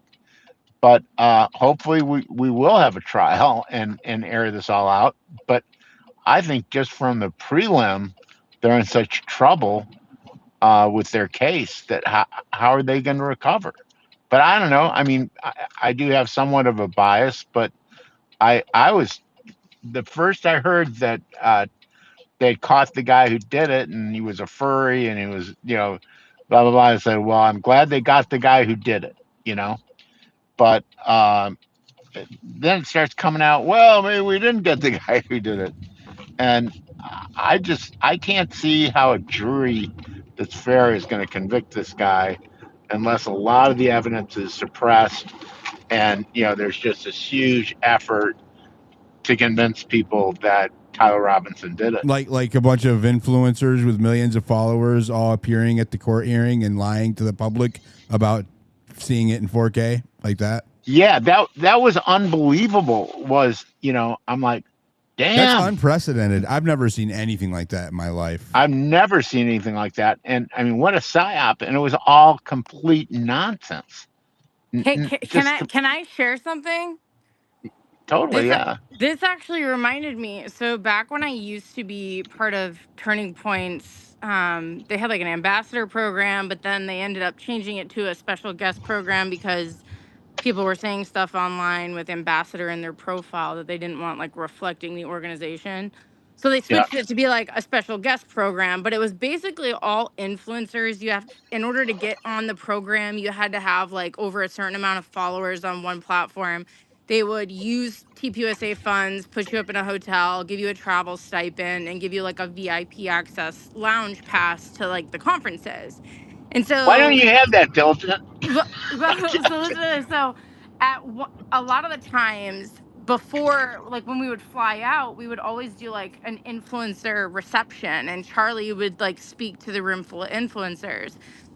And I remember one year, it was probably, I can't remember exactly what year it was, but it was like when we were going through like the Biden open border, the stolen election, and like the mainstream media was just putting all of these, bogus narratives out. And so Charlie Kirk was explaining that like the combined following of everybody in the room that he was talking to was like, I don't know, like 50 to 100 million people if we added all of our followers together.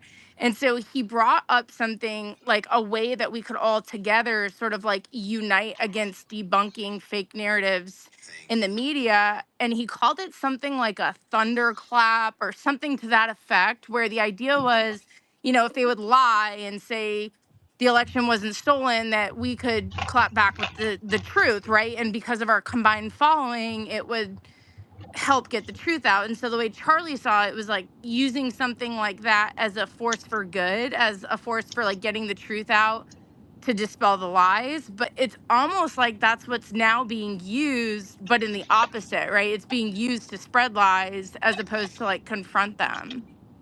Well, not almost. That's what they're doing, in my view.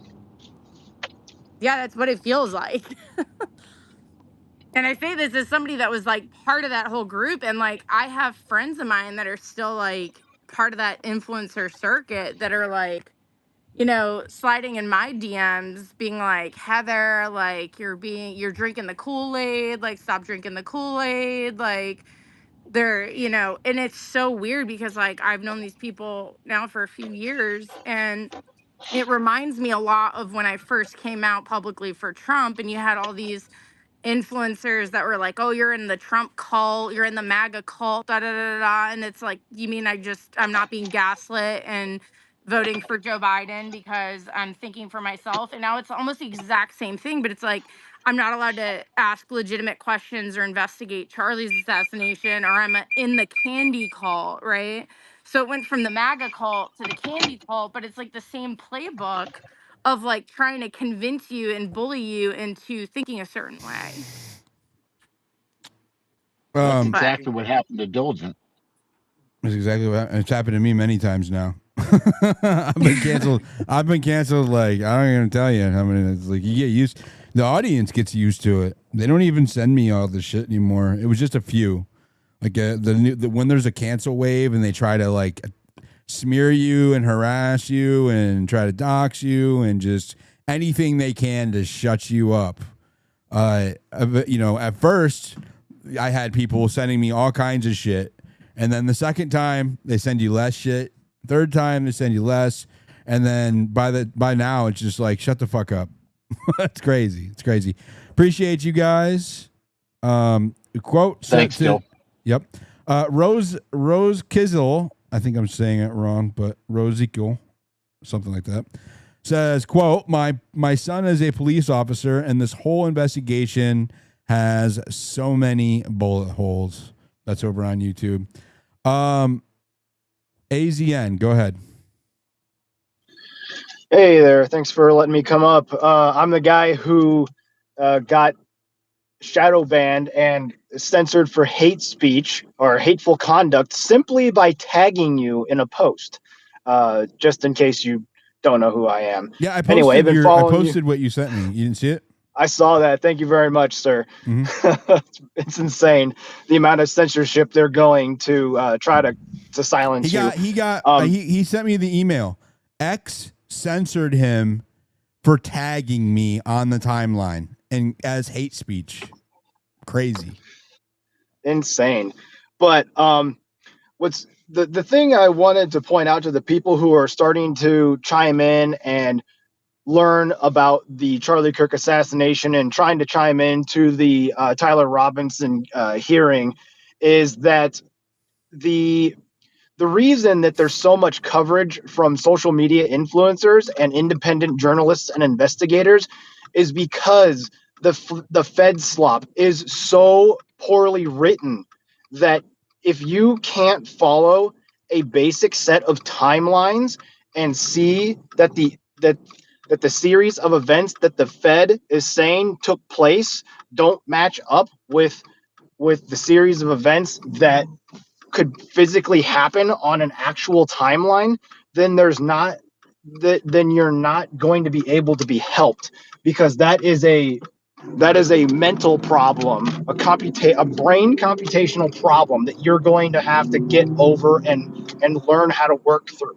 If you can't follow a simple timeline from this, and the lack of things that didn't happen are just as blatantly obvious and terrible to expose the Fed slop as the things that did happen, from the evidence tampering after Charlie Kirk was shot, to the crime scene being covered up, to there being very little forensic evidence being collected, to Charlie Kirk's autopsy being barely done, to the strange timing of Netanyahu announcing Charlie Kirk's death before anybody else reported on it. It's just all really, really bad timing and poorly coordinated Fed slop. Thank you. I couldn't agree with you more. All right, you guys, I have a hard stop at 4:30. There you go. I am sorry. So I do have to wrap it up. I'm tired. I've been driving. Like, I drove 16 hours and then came straight here and watched the debate and then hosted this. But I think we did good. I think we got the conversation out there.